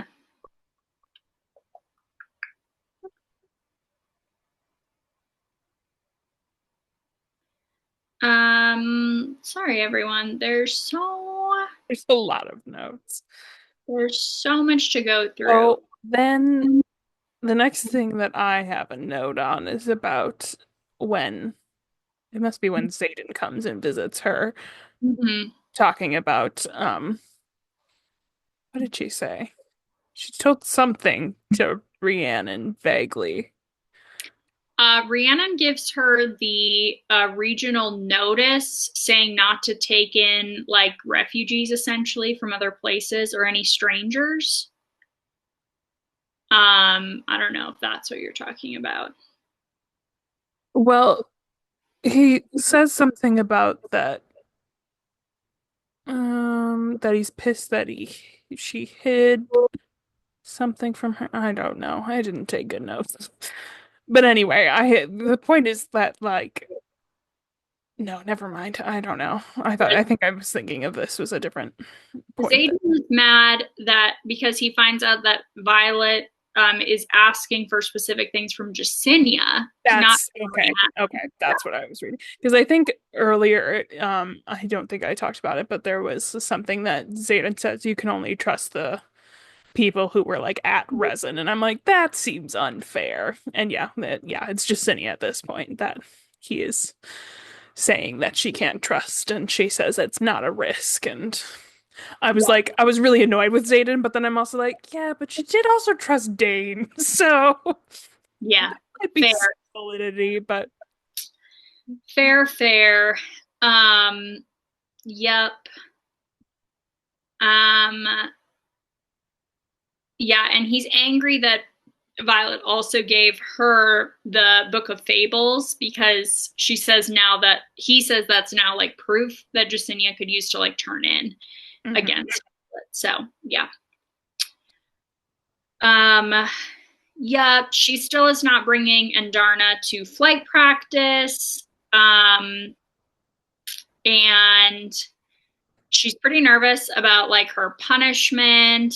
She's practicing the lightning strikes with Professor Carr also, but her temperature like is spiking, and it's also important to know like the thing they're looking for is just how many lightning strikes she can do before she gets to like burnout. Um, she's not like aiming for anything or anything like that. They're just trying to find like the quantity she can do. Yeah. So yeah. Um, Riddock and Rhiannon start to wonder like what's up? Why is Barish like kind of have it out for Violet also? Um, Yeah, they specifically I think it's Sawyer. Yeah, it's Sawyer who says he's always smiling at you like I can't quite put my finger on it. And then Rhiannon says like he knows something you don't, which I'm like, even looking back at that, I'm like, what is that about? And then I did look back and I was like, maybe is that talking about Jack? Like I'm guessing maybe. I don't know. But we still have questions about Jack. I have questions about Jack, but yeah, I have questions about Jack. There's stuff. I don't know. There's stuff. Um, yeah. Varish also announced he's charging Violet with derelication of duty, derelicate, whatever. I don't know. Anyways, basically insubordination, essentially, for not bringing in Darna, which again, Taryn keeps being like, that's nonsense. People do not control dragons. So, I uh, literally had a note here and I'm like, couldn't Taryn just kill him? Like, I don't know. Maybe that's against the rules because humans get in trouble if they kill authority. I don't know if dragons do. I was like, couldn't he just do that? But we do learn at some point, maybe it's pretty soon, I don't know, that they get in trouble if they kill riders with the Empyrean, but yeah, not if they kill the dragon first and they're no longer a rider. yeah. But I mean, true, true, true. oh yeah, this happens right now. This is where we're talking about this. Okay. Yeah, yeah, yeah, I was kind of shocked here about Taryn being like, only a rider can be the vice commandment of best guy. Without a dragon, you're not a rider. And I'm like, damn. Yeah. So right. I loved it though. I know. I love Taryn is just so much like more willing to kill everyone. And so him being like, I clearly know I can take solace, so Yeah. oh no, if you can't be a writer. And I'm like, deserved. He's messing with Violet so much just to get to Andarna slash just to get to Violet. Whole thing there. But yeah, so satisfying. Just Taryn. Taryn is the most satisfying character. He's saying what we all wish we could say to Violet, you know? Yeah. Um and yeah, and then Taryn does. He attacks Solus. Hmm. mm-hmm. And like is like, I'm just gonna keep going at it until Varish says Violet is not gonna be punished. Like, oh, it's so good. It's so good. Oh man. Anyways, but also like kind of dark. I don't know. Yeah, Like, he makes Bear get on his knees to apologize to her. I'm like, wow, I did not think it was gonna go that far, but okay. no, no. It seems like, oh, you trying to make enemies there. But I guess Taryn and Solus kind of are already enemies, and there's some history there. So yeah. I also predicted, although I don't think this is gonna come true now, but that Solus was gonna be there during their next land navigation test, but I don't think they're gonna have another one of those since it ends how it does, but anyway. Hmm. But who knows? Oh, let's just keep on going. All right, maybe it does happen. I don't know. To be honest, I can't remember. Some things happen Okay. though. Okay. So yeah. hmm Oh man. There's more. Rhiannon and Violet's friendship continues to just kind of tank. Rhiannon is like very reasonably upset with Violet and frustrated. And it's like also like Liam was my friend too, which is so true. Liam spent so much time with both of them, you know, so I get it. I get it. I think she's acting very fair. Um, yeah, and Violet says to her specifically, she says that there's a reason that Beskayeth wants them to watch their friends die because they're weapons. Um, and like they're supposed to use this to like sharpen them, which is the best lie, not lie Violet does, to be honest. Yeah. So, yeah. Um, Varish then is demanding to search Violet's belongings again. Um, and yeah. Is there anything else that happens there? No, not really. I had my next note is when she gets to Samara and um someone it says a familiar voice says, "Put my sister down, Ryerson. You made your point," because he's like kissing her or whatever, telling her to put on the show. And I'm like, my brain automatically jumped to Brennan, which would have been insane if that was Brennan there. I was like, oh yeah, that's right. She has a sister too. But uh, Oh, that's so funny. Yeah, this is the first thing we get of Mira. The first interaction with Mira. Yeah, so Zayden is like, kiss me, we have to put on a show, just trust me. And then Violet gets too swept up in the moment because she's in love with him, you know. But yeah, and Mira is like, all right, enough. Yeah. Mhm. Violet then takes the opportunity to ask Mira about the wards frickin' finally, like someone who maybe has some insight, like both working in the military longer and with her signet. Like, yeah. ugh, man. I also really like that the introduction to like Mira being there or whatever. It ends the scene with her like being like, "Oh no, you're in love with him, aren't you?" And she said, "You can't possibly know that just by looking at me." And then Mira responds saying, "Ugh, let's go throw knives at shit." Like I love their dynamic. Like, I know. It's so good. Oh man. Yeah.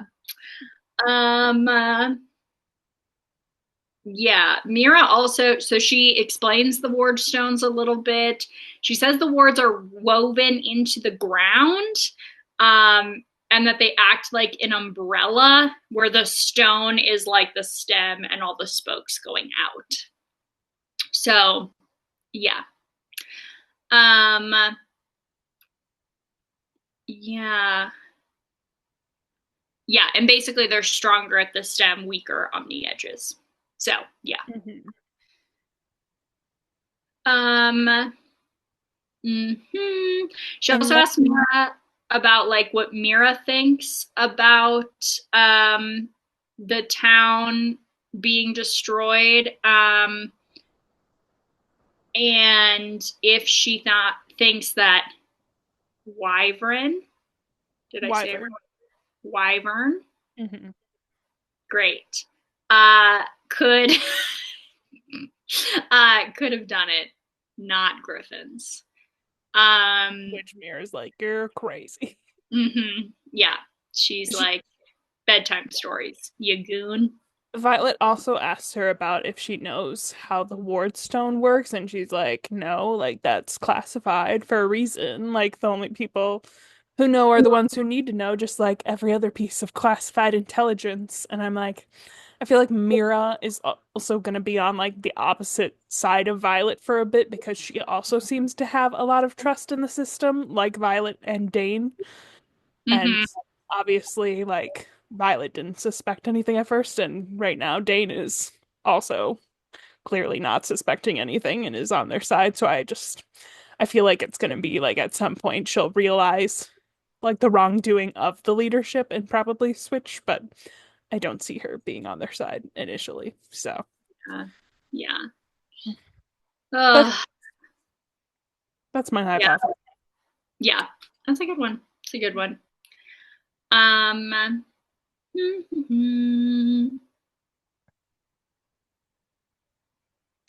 Xaden, so they're specifically working through some of their conflict. Violet apologizes about keeping information from him, but is kind of justifies it, being like, you have secrets from me, so I feel like it's fine if I have secrets from you. And Xaden says he won't withhold any information that could change how she would make a decision, and asks that she do the same. I don't believe him. I just don't believe him. Yeah, I think like I think he believes that's what he's doing, but I don't think he realizes what might affect her making a decision. You yeah, know? yeah, like I think for that to be true, in my mind, you need the whole context of Yeah, everything, which he's not going to give her. yeah, So, yeah. yeah. Um, yeah. Let's see. Violet now is in a sling. Also, important things to note. We're on chapter 21. Because of the running landings that she's been practicing. Um, so that's just good to know. So, yeah. Also, Um, right before chapter 21, like they kind of ended things like on like where they've somewhat made up.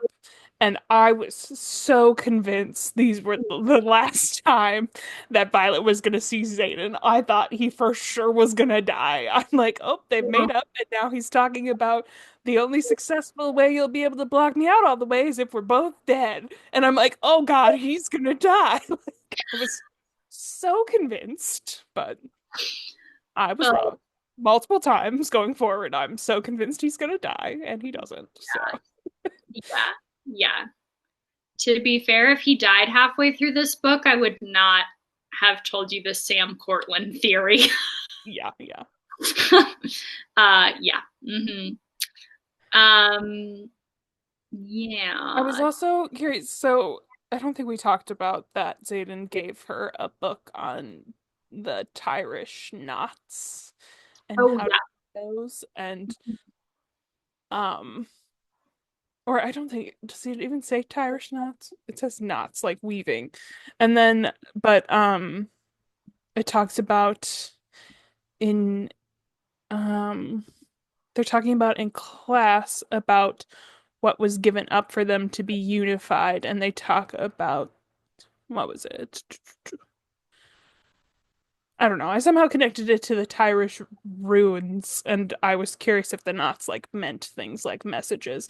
And then I don't think I ever talked about this on the podcast, but I did have a note about back when she got the dagger back in the Fourth Wing book that it had some ruins on it that she didn't understand, which I just feel like are significant, especially Mhm. with stuff that happens later on, which I still haven't fully connected. But anyway, Mhm. I just had a note about that. But Yeah.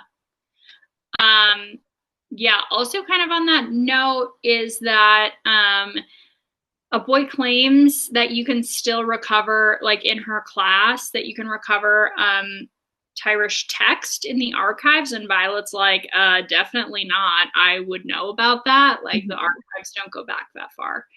Um, so showing that even while Violet is questioning things, she's like not questioning as much with the scribes, which I think is Yeah. interesting. So yeah. Yeah, and then this is where someone mentions about that they don't travel to the Isles anymore, which I'm like, what's that about? Which we don't really know more about. But Yeah. I also felt like from this conversation, I'm like, Devera seems like she is on the right side of things just by having this conversation. I feel like there isn't a lot of people who would. So I started Mhm. getting good vibes from her from this. So Yeah. Yeah. Yeah. Um, yeah. Okay, we get a little more with Dane in mat challenges, but I think more pressing is actually that Rhiannon confronts Violet and is like straight up like, what killed Day? Liam's dragon. Um, yeah. And then Eric distracts her in that moment. But like she like directly is asking Violet about this. Yeah, yeah, kind of a big Mm-hmm. deal. And then also with the fight with Dane at the end of it, Dane says that it is Violet's mom who gave Zayden those scars. So I got very excited here. I was like, I called it. I knew it. I know. Last week when you were like, I think maybe Violet's mom did that, but that would be so messed up and is like kind of an unhinged theory. And I just was like, A lot of my what I think would be unhinged theories have in fact come true, oh which I no. love. I love it. So Yeah. Oh man. Um, yeah. I Yeah. also made a note about her asking Rhiannon asking about Day, and I just in all caps was she's so close. Like she Mhm. knows I know. everything. I know. Ooh. Okay, now we're finally at the place that you thought we were at before, aka the torture and interrogation training. Yes, yes. Mm-hmm. Yep. Um, yeah. Zayden argues with Barish that she's in no condition to like do this training. But you know, obviously that doesn't make a difference. She still has to do it. Um, yeah. And she tells Zayden to return the book on her desk to the archives. It's kind of their last thing they have. Then she's taken to the torture chambers for official interrogation. Um, yeah. Which I was like, do not eat the food, do not drink the beverages. I was so glad that she Yeah, didn't drink. right? Like, Oh, man. Um, yeah. Yeah. So she's with Sawyer, Riddock, and Rhiannon. Just for context for everyone. And the assignment is Professor Grady tells them they've been given classified information to protect. Um, he asked them all to share a secret that no one else outside of the four of them could possibly know, and claims they will try to force it out of them, along with some secret phrase they've already been given. Mm-hmm. Violet decides her secret is going to be revealing that um, the infantry is killing civilians at the border. mhm. And I had a Mm-hmm. comment here. I'm like, I don't know what secret she should have told, but it shouldn't have been that one.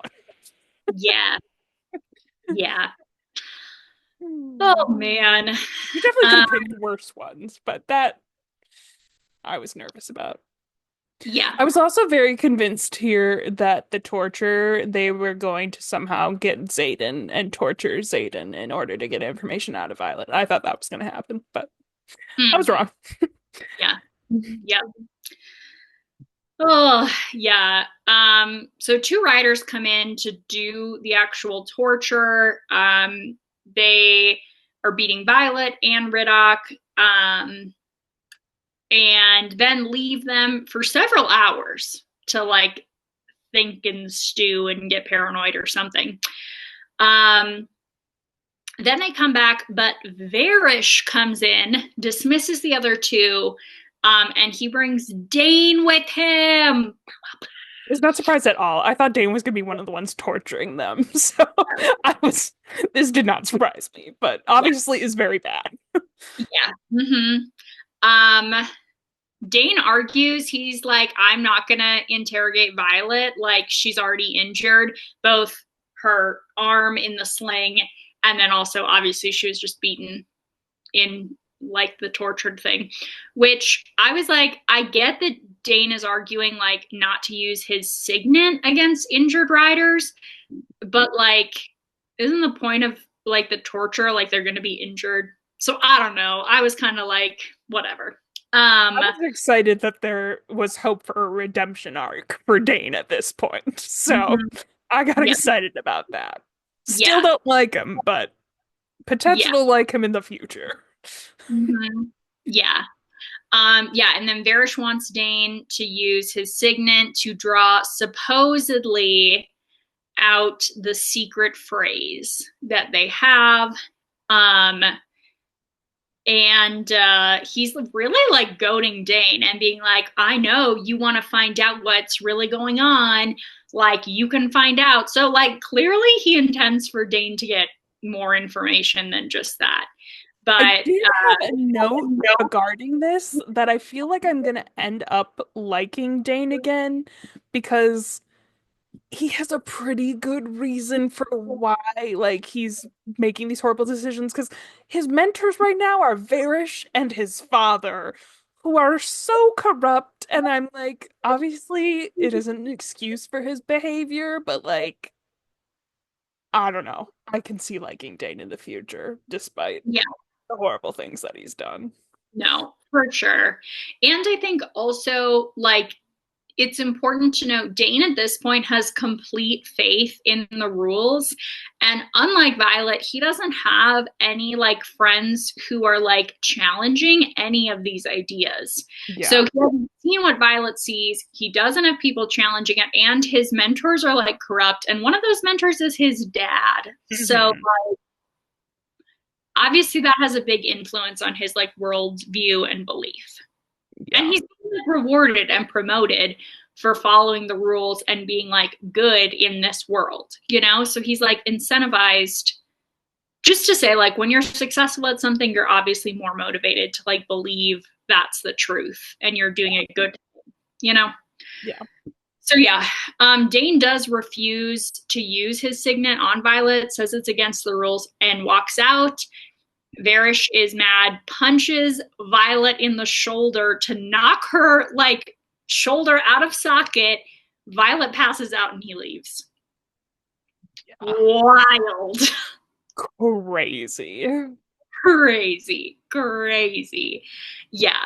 Uh just again, a note we'll talk about later, but to note Varish being like a little bit of an unhinged anger character and how and just like being super reactive with violence. Yeah, and specifically his bond with Solus. Okay. Um, yeah. Violet wakes up and Nolan is there. Finally, we freaking see Nolan. um, but he's ordered to remain in the torture chamber for the rest of Violet's interrogation, which Varish extends into the next day. Um, but Nolan is saying like Violet has to sleep off mending, like they can't continue doing any more torture right now.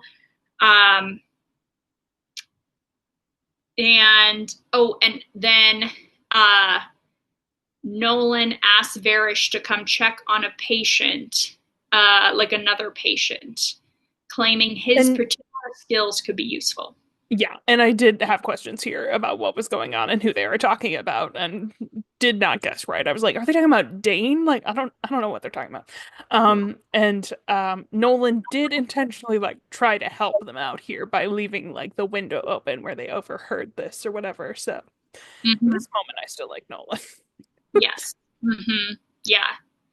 Um, yes. And then once Varish is gone, Sawyer is able to manipulate the hinges off the door. Um, and they're able to escape the torture chamber. But they somehow use the dagger to get out To too. I yeah. because apparently the door is There's the one door. There's the first door that Riddick or Sawyer. I can't remember. They get out of, but then they go into where all their weapons are, where they initially were, and they get their weapons. And there's another door, which is then opened somehow when the dagger gets near it, which yeah.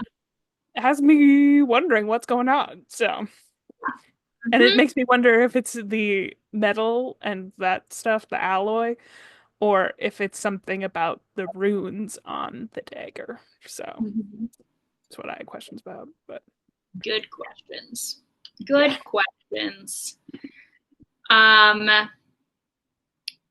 Yep, they get a patch. Hooray. I think it's almost funny that they like note that they're getting patches at this point because it's like so like it's not like yay team bonding like it's Yeah. like It's just it makes me think of like Girl Scouts when you get a patch. It's like, oh, we did this. Yay. A patch. yeah, we made a campfire, we got tortured together.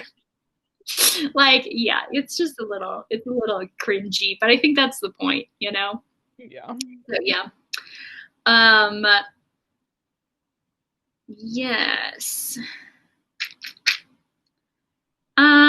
Okay, then I think we got to talk about the next major thing, which is that Jack Barlow comes to class. I lost it here, man. I could not believe it. I yeah. I and yeah, I had no words. I texted Callie immediately. I was just Jack Barlow, like, Yeah, and I'm like, he's been resurrected, like, which turns yeah, out he never really died. Really, is what happened. But apparently. yeah, Yeah, yeah. crazy. Um, yeah. To be honest, I was annoyed when I first read this because why? Why Jack Barlow? His whole thing was I'm gonna kill Violet. Like he wasn't a dynamic character beyond that. He wasn't even like a dynamic villain. He was just like an asshole who wanted to like win at school, you know? Yeah, Like it's literally how he started off. Like from the parapet, there was no reason for him to go after Violet. He just decided he wanted to. Like, yeah, yeah, no. It just yeah. So I just was like yeah, I don't know. I was kind of like annoyed because again, I just feel like he's kind of a nothing character except to be like a villain trying to kill Violet, you know? Um, but I was also very surprised, like that they chose to bring him back. yeah, Like, what? Yeah. And so we find out that that is what Nolan has been working on, has been bringing Jack Barlow back, and that's the insane mending he's doing. Was like repairing all of him. yeah, So yeah, crazy. yeah. I'm like wondering Mm-hmm. if they brought him back because like right now Violet doesn't really have any other like students that she's has issues with kind of thing. So it was Yeah, like, let's bring this person back to life. I don't know. Yeah, or if there's stuff that in the future that happens because I have questions about where Jack Barlow's at the end of this section. So, yeah, yeah, for sure, for yeah. sure. There's more to say and things I have theories about that we'll talk about next week. So Okay. yeah. Um yeah, okay. Markham tells the class that there's been an unprecedented attack at Samara, aka the base that Zayden is stationed at. Um Also, I was just like, and how are they moving on so quickly from this oh person yeah, coming back from the dead? They yeah. just moved on so quickly. I'm like, The book moves on quickly, Violet moves on yeah. quickly. It's just like, And that's okay, something I get mad about her not immediately talking to Zayden about. I'm like, that seems so significant. yeah, yeah. That's insane that she wouldn't tell Zayden. Yeah, yeah, Insane. Insane. And they like kind of brush it off saying like she's confident in her hand-to-hand combat now, so like she's not worried about Jack Barlow, which I'm like, I mean, I guess you killed him and he's like not a threat in the scheme of like total government corruption and like Varish and Carr and Burnout and whatever, but also I was like still an active threat to your life. still Like, seems like a factor. Yeah, yeah. like we can talk about it. I don't know. So yeah. Um yeah. But yeah, then Um Devera, right? Devera's talking, yeah, about the attack on Samara. yeah. Mm-hmm. And says that one rider was severely injured, and Violet is absolutely certain it is Xaden, and she leaves straight up. She's like, I'm going to him. Hmm. It's Xaden. I have to go. Hmm. So, Well, yeah. and Devera makes some gesture to like the side of her, which is the side that Xaden has his tattoos, which I'm like, that's a bit of a leap, but Yeah. Yeah. does seem Mm-hmm. like maybe it was what she was intending to do. I don't know. Yeah. Yeah. So now we're on chapter 27. Violet makes it there. Um, the outpost is basically ruins. It's like just chunks of scattered masonry. Like, it's not looking good. But she does discover one, there are scorch marks on the walls. Important to know, or I noted. And then she discovers it's not Xaden who was wounded. Um, Or at least she doesn't think it's Xaden that was wounded because he is at the sparring gym. yeah, yeah. Um, but Xaden does see her wearing someone else's flight jacket and then gets jealous.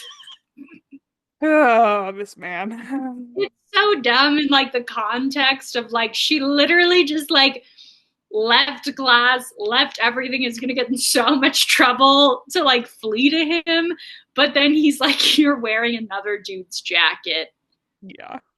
Like, I get the jacket drama. I think just like, why? Anyways, um, yeah, but it's Bodhi's jacket and they're not together. So there's that. She wore it to leave to flee to him. Yeah. So yeah. Um, and then she's angry because like she was reckless and she's like mad at herself. But Xaden shows her his like mended scar that he was injured and nearly lost his arm. So yeah, Yeah. it's a big deal. Mm-hmm. And Violet like admits that like what is obvious, she rushed out of there and had to go to him because she's in love with him still. So I yeah, didn't see that coming. right, crazy. Um, yeah. So they end up sleeping together after a lot of conversation about how they shouldn't sleep together. So classic. Um, but then Xaden suggests they leave together to drop off the daggers. Bum bum bum. Which Taryn is talking about how it's an unnecessary risk to take for them to go with for that. And she was like, Violet says that Xaden and Sigale take that risk all the time, and he says about how the Shadow Wielder is not my concern. And then she's like, oh, but Sigale is. And she's like, and then Taryn says that Sigale would never be taken down by something as puny as a griffin, and that uh losing the Shadow Wielder would be emotionally inconvenienced, but that's like all. Like he just says that Sigale would be emotionally inconvenienced by Xaden dying, and I'm like, I'm really worried that's foreshadowing that Xaden's gonna die and Sigale isn't, but we'll see. Yeah, yeah, yeah. I mean, it kind of fits like Sigale's personality, but I'm like, it's kind of sad to think that like Taryn is like emotionally like ruined when his riders die and Sigale would be inconvenienced. I know, because I'm like, that's like kind of the front that Taryn seems to put on, like at least to like the impression of other riders, probably. But I'm like, I feel like Sigil should care about Xaden. I don't know. Yeah. There's like things in their interaction that make me think she definitely like Xaden is very important to her. Yeah. I don't know. It'd be interesting to like we've had the one chapter at the end of Fourth Wing that was from Xaden's perspective, and I don't know if we'll get more from his perspective or not, but it'd be interesting to see more of like his relationship with Sigale for that reason. Mm-hmm. But Yeah. We get some interactions between Violet and Sigale at the end of this book that make me think she like kind of like Xaden. I don't know. We'll talk about it next week, I yeah. guess. But yeah, I just feel like it's just sad. It makes me feel bad. Like poor Xaden. They should be friends. Like Sigil broke a bunch of like rules of the dragons. Yeah. Like pick Xaden. Like he means something. Yeah. Yeah. Anyways, whatever. Um yeah, so they do go to the meetup point. They're greeted by the Griffins, and there's two women, Serena and Kat. Mm-hmm. Hmm. Um. Yup. And then Zayden is mad because he's like, one of your Griffins nearly like took me out at Samara. Whatever. Um. Yeah, and he tells them that like if any of the wards are weakened by them like stealing weapons, that Zayden is gonna stop like smuggling more weapons to them, which I also think is interesting because he's like starting a rebellion against this country, but is also trying to like defend this country. Like he's more loyal to that country than he is to like the Griffin Rider. So it's complicated. Yeah. But yeah. Um Yeah, Zayden does tell them that the forge is his highest priority and they're trying to secure a luminary.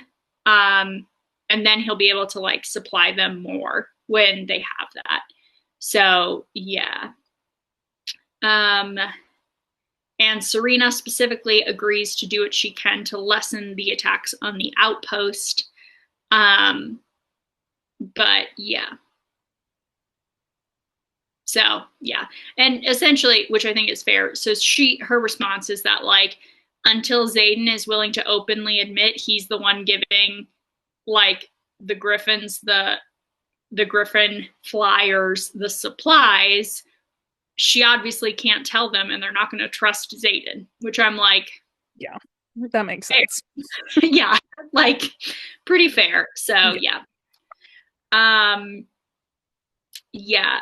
Violet notes that Xaden and Kat seem to know each other. Um, yep. And I did not put that together, man. yeah, Actually, especially after what Bodhi says, I'm yeah. like, Obviously, Cat is a nickname for Catriona. Like, come on.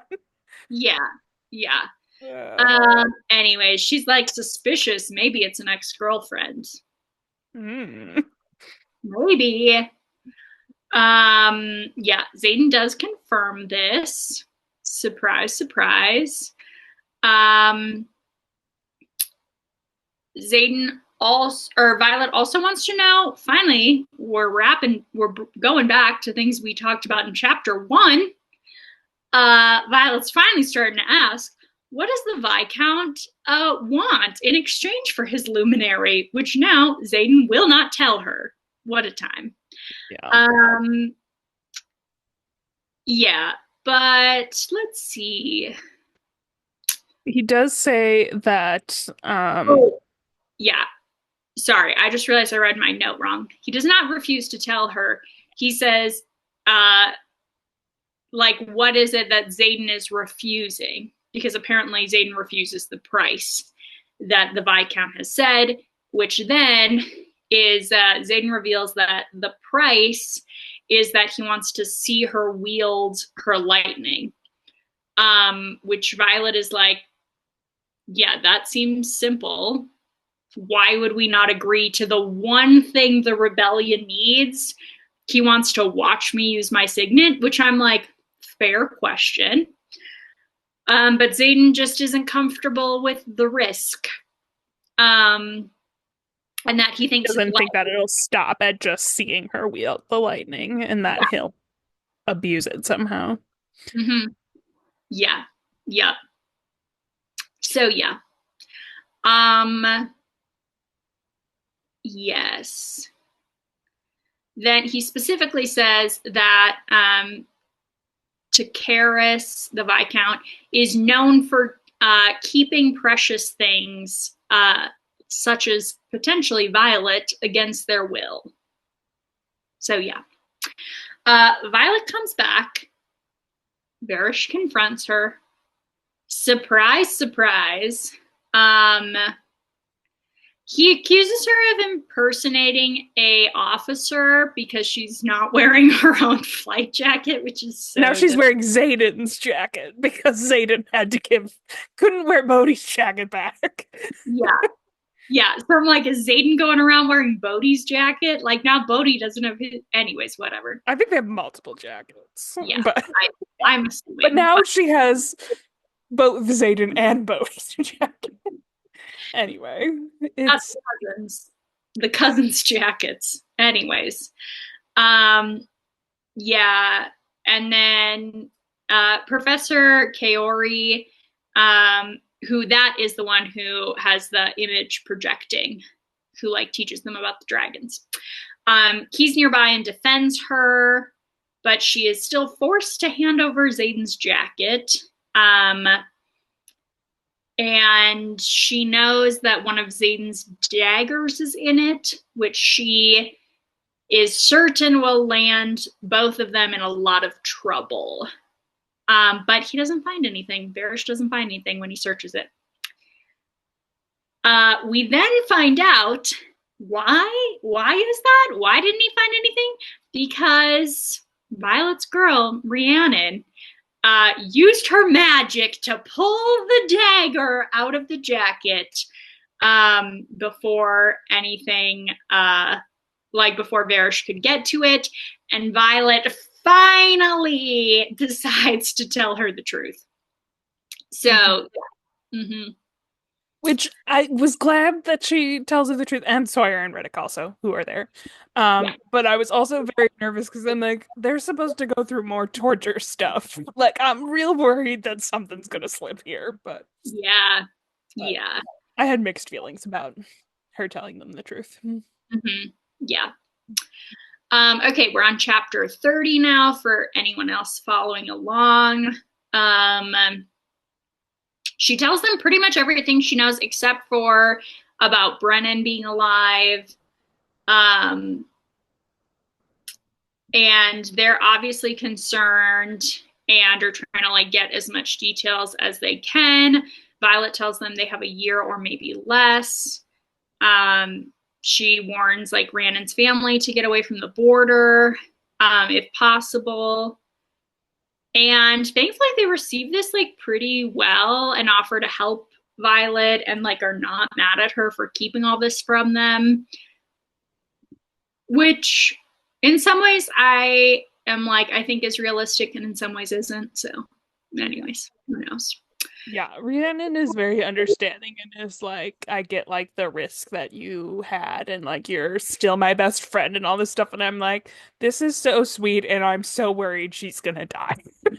Just where my mind goes. I'm like, I feel like whenever they do these nice things, it's like I think it probably just has to do with that Liam died like right as I was really liking Liam, and I totally expect that to happen again. So yeah. I'm so nervous. I'm so nervous. I'm also so nervous. I'm nervous. Okay, that's all. That's all. Yeah. I'm Um, also wondering one of the oh no, I'll just talk about it next week. It has to do with one of the spoilers I think I saw and how I think it might not be accurate, but and might be a prediction for the next book actually. So hopefully, but I want to know so bad. Okay, it okay. has to do with a character death. But Yeah. anyway, Okay. Let's see. Next note. Next note. Oh, basically Violet's instructing them on they're gonna help her with her research. And so she's telling them it needs to be a primary source, about how the first six created the wards, and that Jesinia has not been able to find anything because she doesn't have access to a bunch of the classified tomes. and Riddick's like, oh yeah, those journals are there. You guys didn't know about that? I knew. Yeah, which Makes no sense. Why would Violet not know, but Riddick does? Well, no, Just he talks about that it's when they're in the office and he saw it, but then they went for the map. I think it's a little unlikely that Riddick wouldn't have said anything, to be honest, but yeah, I guess. Yeah. Apparently he thumbed through one of the journals, so yeah. Um, or he thumbed through a document talking about the journals, right? He didn't thumb through a journal. oh yeah. Yeah. Yeah, a ledger that Yeah. should be in one of the sublevel vaults. Yeah. So Okay. then they have Jacinia starts looking through the sublevel vaults when possible, and then trying to find things. And eventually, Jacinia does find a vault and sends for Violet to like meet her in the archives to discuss this. But instead, Riddick goes to meet with her because Violet is like assigned watch duty, basically. Mhm. Um, she's assigned to watch on the wall, which just made me think of Game of Thrones. So, yeah. Have you watched Game of Thrones, Amy? I can't remember. No, No. Okay. I have not. Uh, Never mind. I'm like, I would watch Game of Thrones, but I know it ends so poorly that I don't know if I want to waste my time in that. Maybe I'll read it. I might read it. But... Yeah, well, the books end sooner than the series. Oh yeah, right. The books end at like season 5.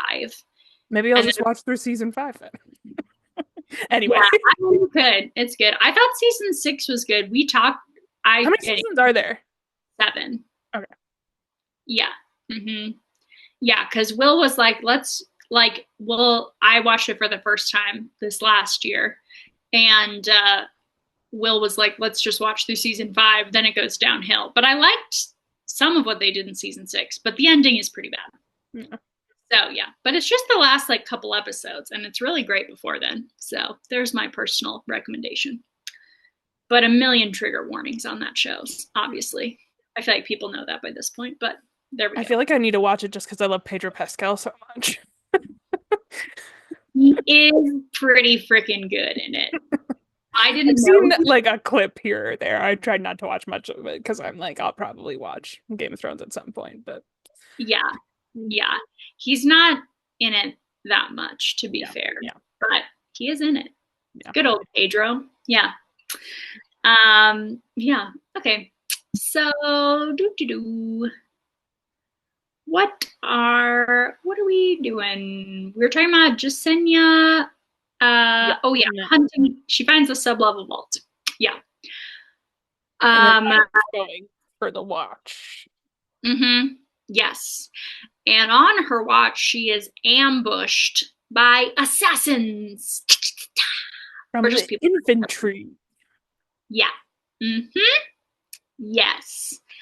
Um, and then, oh, and specifically, she's with this other girl who she was taking over watch for. Mm-hmm. And they kill 3 of the assassins, but the girl dies. Um, and the last assassin, there's one assassin left, and he's trying to throw Violet over the parapet, but then someone shoves a knife through his spine. Which is how the chapter ends. In my note, I said, why do I feel like it's going to be someone totally unexpected like Jack Barlow? Called it. Lo and behold, it is. It's Jack Barlow. What? I remember being so thrown by this because I was like, it's Zayden. He's unexpectedly there, obviously. No, it's Jack Barlow. I And still don't understand like what's going on with Jack Barlow, but I wasn't surprised it was Jack Barlow. I'm just confused as to why it's him. yeah, that's fair. And then Uh, he justified saying that it's somehow payback for her almost killing him. That now they're even because he almost saved or he saved her life, which the logic is not logicking there, but no, it's really not. Yeah. So yeah, and then Riddick meets up with them and says that the journals are in the royal sub-level vault, and they need someone with royal blood to open it. Knew there was a reason for that character. How convenient! The king's son just happens to be hiding out. But Violet's keeping that secret. She's been keeping the secret. Other people don't know he's the king's son. So yeah. Chapter 32. Oh my gosh, we've been talking for so long. We're almost there. Violet lets Zayden know that he told the others. And Zayden agrees with her plan to let them like help her in the archives, which is good. Um, yeah. Oh, and then they reveal that their plan that they're going to use Auric to help go to the royal sublevel, but there's tension between Zayden's family and the royal family. But he agrees to like help anyways. We do So learn pretty quickly there's specifically tension between Zayden and Auric because Zayden killed Auric's brother. So, yeah, yeah. yeah. Um, I don't. Yeah, there's more there also. Not like big plot stuff, just like some Yeah. subtle Yeah. stuff with Zayden's family not liking them specifically. But I think we're gonna have to talk about it next week. Um, But Auric does make a point that later when they're like going to the vault or in the vault, to like say like, oh, why would I like be mad at him for being a rebel? I'm mad at him because he killed my brother. So he's not against him for those yeah, reasons, but yeah, he yeah, hates his father, mhm, I guess. So yeah, yeah. Um, then Jacinia takes them down to the vaults, and they have 45 minutes to yeah, get. which I also have a note here that I don't think we knew previously to this, or I completely missed it, that Imogen's powers, she can wipe short-term memory. I'm like, that's crazy. But Yeah, yeah. yeah. Yeah, so there are some fan theories specifically that they don't train Violet to block from Dane earlier because maybe because Imogen is wiping her memory before Dane comes over. And that actually the entire book is set up as Violet being our narrator, and she's a faulty narrator, as in we can't like trust her as a reliable source for anything that's happening in the books. And we're gonna find out that later because Imogen's been wiping her memory the whole time. I feel like that can't be accurate just because the beginning of this book, well, for a lot of reasons, the beginning of this book Yeah, talks about how it's Jacinia compiling this information. So, you yeah. know, One of the more yeah, that's like pretty unhinged. I like to come up with unhinged theories, but that's a whole nother level. yeah. I think there's something to like like Imogen can wipe short-term memory, Dane can read it, like something in like the balance of things, you know? I thought you were gonna say like there's people who have the theory that they didn't train Violet for that because they could just have Imogen do that. Not that that's what's happening and that we're missing like Oh, chunks of what's happening from the book, you know? So, yeah. Yeah, true. She could just be doing it to Dane. Then why does she need to do it from Violet? Just wipe Dane's short-term memory. Whatever. This is a fan theory. We don't need to piece apart fan theories. So, yeah. Mm-hmm. Um, yes. but they go to the vaults. They go to Vault, chapter 33. Um, yes. Let's see. Auric takes Violet in like through the wards with him, so they're in Which the royal. I did not love that he did that without her consent and had me questioning things. He Well, does say like a bit later about like that he doesn't hate her. Or why would I hate you? Oh, maybe she's talking about Wednesday. I don't know. Like I was going back and forth on whether or not I like Arik or not, like how I feel about him, Yeah, which I'm still that's unsure fair. of. So Yeah, fair. Very fair. Um, they they're searching through the books to find the journals of Lyra and Warwick specifically, which are two of the first six. And Violet finds them beneath a glass centerpiece in the room. But as Arik reaches for them, he then reels back in pain as the wards around the journals are burning him. Uh, yeah, they then rush out of the vaults just in time before the doors seal them in. Yep. yeah, which I really thought that at least one of them was not going to make it, but Yeah, I was very surprised they made it out. yeah, Real crazy. Okay. Ark then has a rebound burn on his hand or on his hands, and because of this, they have to change their plans. Um, and sorry, looking through my notes. If you have anything here, feel free to jump in. I don't have a lot right here. If you're going to talk about how they changed their plans, or because I did not take great notes on that, but Yeah. Um, they Rigos is going to go to the infirmary. Yeah, she has them specifically ask for a diary, I think it's dire. I don't know. diary, to help with his wounds specifically.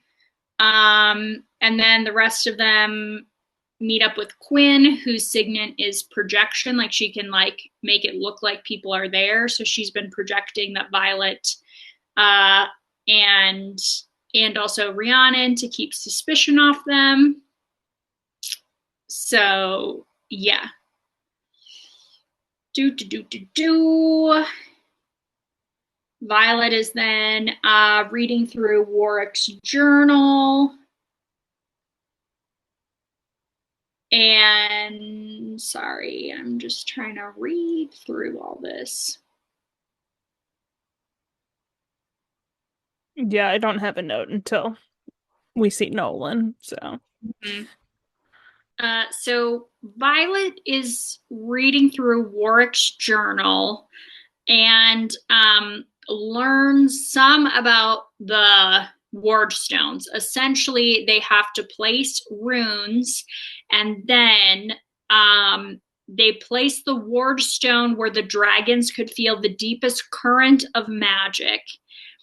With that step, then work states that the protection falls into place at the birth of an iron rain. Uh, Violet then goes to tell Xaden this and to take the journal to Brennan so that he can translate it because he knows more of this specific language that it's in, more than Violet does. So she's leaving to do that when she runs into Nolan that offers her a mug of something, which is drugged. which I knew immediately. I'm like, he's offering me something, and he just said something about Jack said he saw you out here, and I'm like, nope, no. Ooh. Which also Oh! has me questioning what's going on with Jack, because Jack kind of makes like says they're all good or whatever and saved her life or whatever, and I'm like, but Jack's the one who said, like, I don't know. I don't know what's going on with Jack. It makes me nervous. But Yeah. Yeah. And then Violet realizes that something's in the mug. She's passing out, and just as she's passing out, Varys shows up. Oh my gosh. Okay, and then we're just doing 2 more chapters this week. Okay. Yeah, so Violet awakes in the brig. Uh and Nolan, Varish, and a woman named Nora all are questioning her about why she took Lyra's journal. um, which they now have. It's like in their possession. So, yeah. Violet is dodging their questions, so Varish tells Nora to do an immediate formation and check the hands of all the cadets in the quadrant. Mm. Seemingly like he knows what should have happened Yeah. when they took the books. So, yeah. And that they're supposed to look for something like the blisters that Aric's hands have on them. Mhm. So, yeah. We also learned that Nora's signet is that she can tell when people are telling the truth or not. Mm-hmm. So, Yeah, that is key in this. mhm. Um, yeah, and Violet is a little relieved in this moment because Xaden has Warwick's journal, so they just she has Lyra's. So yeah, but does that stop Varish from torturing Violet? Absolutely not. Um, Yeah, and he starts dislocating and breaking her fingers. Blech. Yep.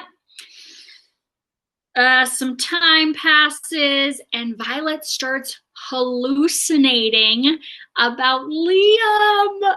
Oh, this scene is an emotional punch to the gut. Mhm. Oh, yeah, yeah. Um, yeah, and Liam is like comforting her and basically helping her like get through being tortured. Oh, Yeah, ugh. it's rough. It's real rough. Yeah, yeah, it's intense. Yeah. Varish comes back, um, and learns Nora says none of the cadets have injuries to their hands, da da da, because they were healed already. Um, Likely. That's Mhm. a thought. That's a thought. Um, but yeah, and he's like continuing, Barish is continuing to torture and push Violet for information. And Violet has said nothing for like a solid day and a half, 2 days, something like that. Mhm. And then the first thing she says, I love it so much. She's like, "Does Solus enjoy hiding?" And then he just kind of like looks at her and she says something about you're hunting Xaden, but Taryn is hunting Solus. So you're the weaker on both counts. I might die in this chamber, but I promise you will. I'm like, damn. She is getting tortured for multiple days, and that is the first thing she says. Is crazy. It's Crazy. so good. It's Yeah. so good. Ugh. Yeah. There's nothing. This is maybe super messed up that I'm going to say this, but you know me, I'm going to say it anyways. It's only the internet. There's something about a scene of a strong woman getting tortured and then her still having the best burn. Oh, it's just the most satisfying thing to read. Oh man. Yeah. Yeah. We can't talk about other no, never mind. Nothing. Nothing. Okay. It's not about this series, it's about Yeah. something else. Okay. So, okay. Oh, I have an Uh, idea what series that could possibly be. I was thinking one, but now I'm like, oh, anyway, we won't talk about we're not it. going to talk about it. Okay. Uh, then, Nora uh, has a comment saying something about that they could bring in Barlow if it doesn't work, which I'm like, is he on their side? Like, I keep getting confused about that, but yeah. Mm-hmm. Um, okay, I have written down Varys, but I'm pretty sure this is Varish. Yeah, it is. He indicates that part of his signet is seeing people's weakness, and that Violet's weakness is the people she loves, specifically. Um, yeah, and that he's gonna like torture Xaden next, and all this stuff. So yeah. yeah, and this is when she says that great line about like, you're hunting Xaden. Well, that's fine. Terran's hunting Soulless. So good. Okay, and then Varys brings in Dane. Hmm. Again, this is his like one move, I guess. Um, yeah, and tries to turn Dane against her.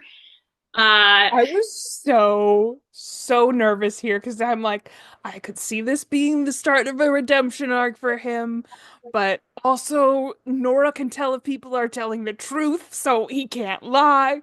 And I just wasn't sure if he was gonna lie. I was on the edge of my seat this whole time. I had pretty good hope that it'd be his redemption arc, but I did not know how. So, yeah, yeah. It's so intense. um, okay. Varys does all this nonsense trying to like convince Dane that Violet is like bad, and also that they're rounding up all the marked ones that she cares about and all this stuff. Like he's just doing whatever he can. And Dane agrees that he's gonna look into Violet's memories. So Violet just crazy concentrates thinking about the attack and like specifically the wyvern. Now I'm so paranoid every time I say you did it that. that time. Great. Um and how they were like sent there to die, and about the venom. So she's specifically trying to like she's believing in Dane, like trying to let him know that she knows about this stuff. So that's specifically what she's like trying to like funnel to him as he reads her memory. Um, and then she is uh like trying to show that like other people are erasing histories, basically all of it. She's trying to show him like the corruption and that she's trying to do what's right here. That's Mhm. what she's getting at. Yeah. Then uh Dane requests the knife from so that he can see what they've been stealing. Um and then he takes the knife and plunges it into Varish. Yay! So satisfying. Yay, Dane! Yeah. So that's big. And he frees Violet, and Nora tries to stop them, but Xaden arrives and murders her right away. Yep. What a Yeah, Data's talking about like sparing her life, and then Zeta comes in and says, "I make so no such promises," and kills her. Like, yep. Yep. Classic.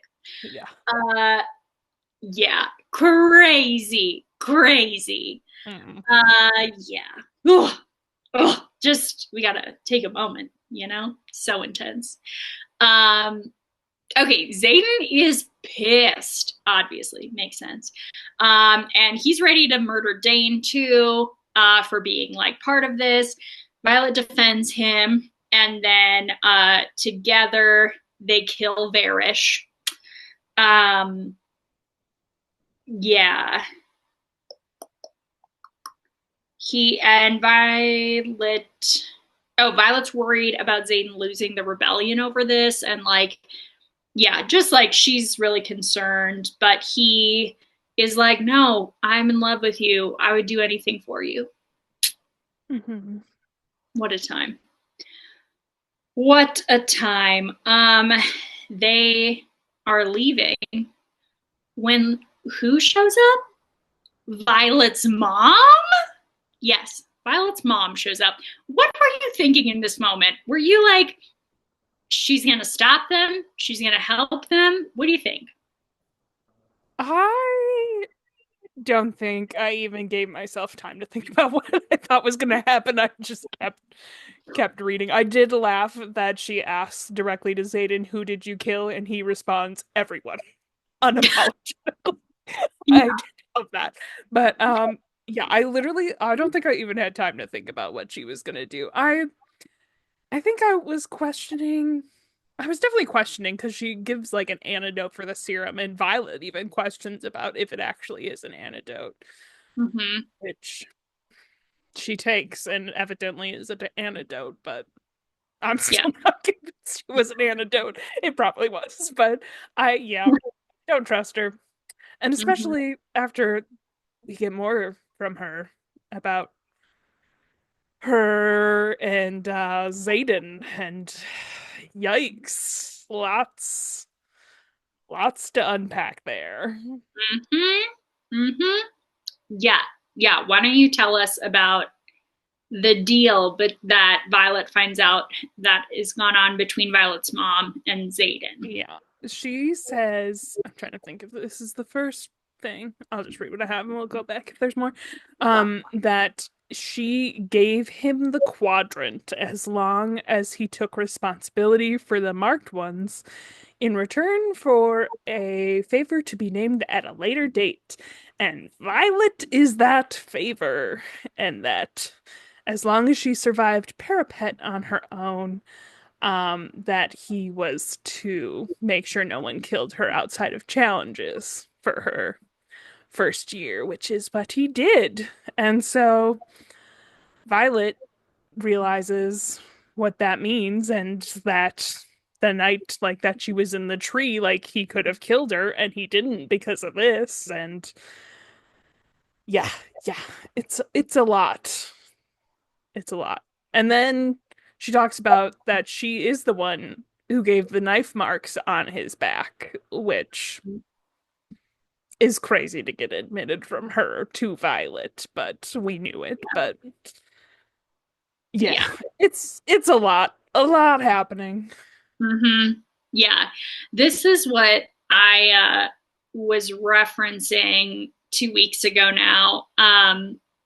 This was one of the things that was like a new context because I knew like when Zayden tells them like leave her to me, it really is because he's like he has an agreement that he can help like take care of the marked ones in exchange for Violet not getting killed. But he Yeah. doesn't like reveal that to the rest of them. But it's just like crazy to go back and read that the marked ones, like a bunch of them just wanted to kill her out of revenge. And that Zayden then is like, no, she's my responsibility. Like I get to choose Yeah. because of this agreement with her mom. Yeah. Yeah. So yeah. Which Mm-hmm. I also like up until this point, did we know for certain that they were knife marks? I don't think we knew that. We knew that they weren't whip marks, but I don't think it Were looked like they were. scars, and he had 157. Yeah. I think And 107 or something. they're like in a line, aren't they? I don't know. I don't Yeah, know. because they weren't, I don't know. Yeah. Yeah, I think I assumed they were knife marks, but I could be wrong. But yeah, they're knife marks. We learned that. Yeah. Um, yes. Um, However, Violet's mom does learn in this moment that Zayden's the one who's been stealing weapons, which she didn't know. Um, and she still doesn't know about Brennan being alive. We do know that at this point.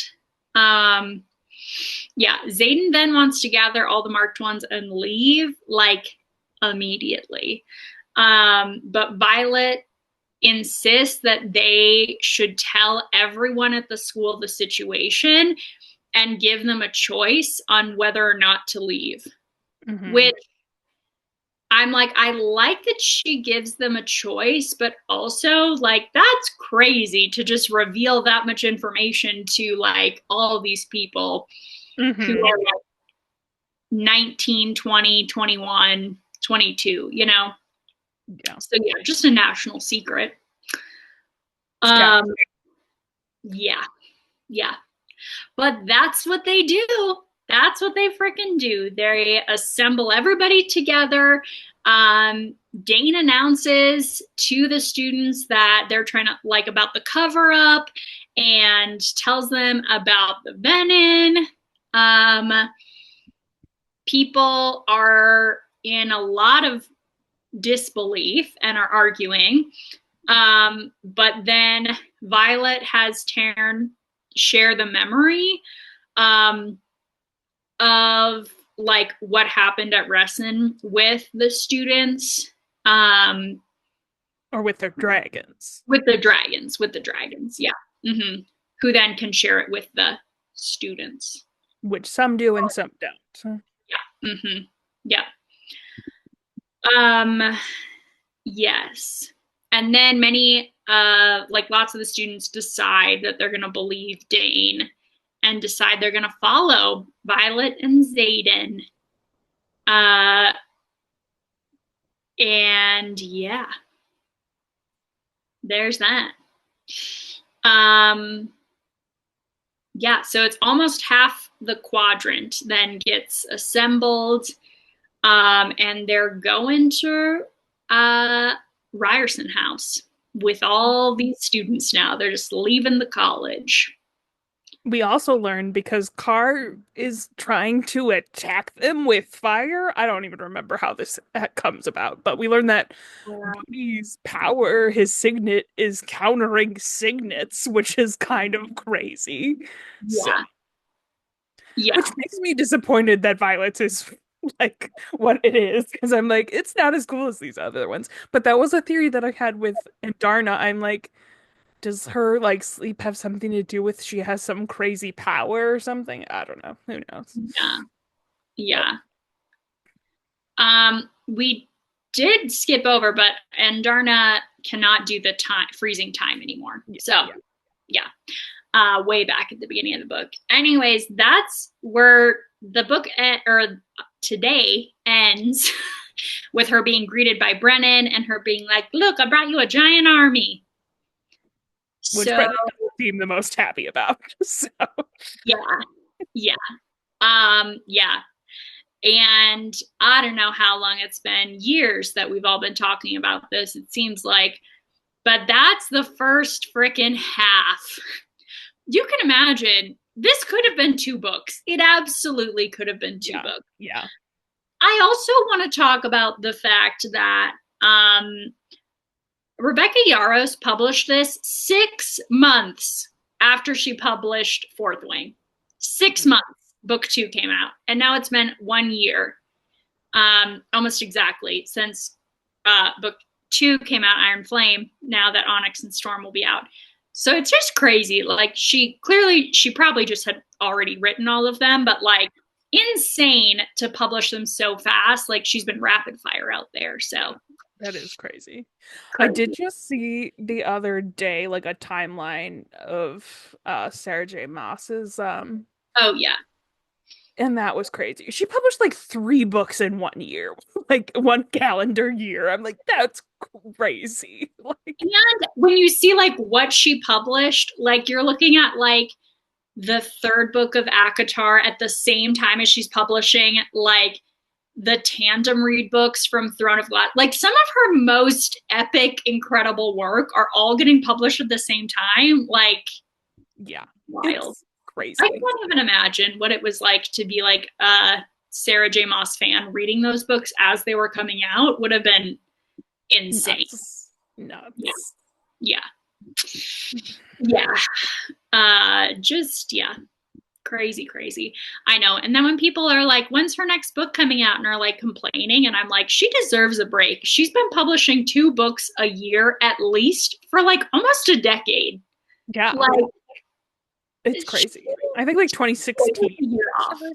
or something like that. Maybe it Yeah, was that. yeah. Okay. Anyways, more than 5 years straight. Yeah, yeah. Crazy. So yeah. I think she has like 16 books out. Anyways, yeah. It is like a big cliffhanger we're ending on, but also I feel like I can't even address it because we went through so much during this podcast See, that I didn't even feel like it was a cliffhanger because there were so many moments that I'm like, oh, if it ended here, I'd be really mad. Like where it ended, I'm like, okay. Like obviously, if like the book had ended there and I had to wait many months for it to come out, then I'd be annoyed. But yeah, I'm like, yeah, yeah. it's okay. No, I'm glad we end here because then we get a big like yeah, the story is about to like shift gears a lot. Yeah. So it's a good place in like the story arc Yeah, to that stop. makes sense. So yeah. Next week we start with chapter 37. We're reading the rest of the book, which is 60 something. Not 60 something chapters until chapter 60, like 6, I think. Yeah, 66. And Yeah. then the week after that, we won't have a plan until after we've already published our next episode because we won't have the book yet. So we won't know how many chapters there are. So Yeah. we'll Yeah. post it on social media when we know, which probably Hmm. won't be until a day or two after it comes out. So who Yeah. knows? I Yeah. don't know. We need to talk about that. Yeah. Yeah, we'll figure that out, but it'll be posted on Instagram, or you can just listen. We haven't even decided if we're intending on still doing the whole book as fast as we did the first two, or if we're going to go slower. So we have a lot to decide. Yeah. But yeah, TBD. TBD. Anyways, thanks for listening to this. Like what, three, We four? recorded for 3 hours. It'll probably be a little shorter than that, but Yeah. two and So a half thanks at for least. listening. Thanks for listening, everyone. I hope this was your entire road trip. If someone listened to this podcast on a road trip, and tell me from where to where you drove listening to it nonstop, that'd be so fun. That would be fun. Yeah. Okay. Well, thanks again, everyone. We'll be back to finish Iron Flame next week. We'll see if it's another 3 hours. Who knows? No one knows. No one knows. Anyways, bye, everybody. Thanks. Bye.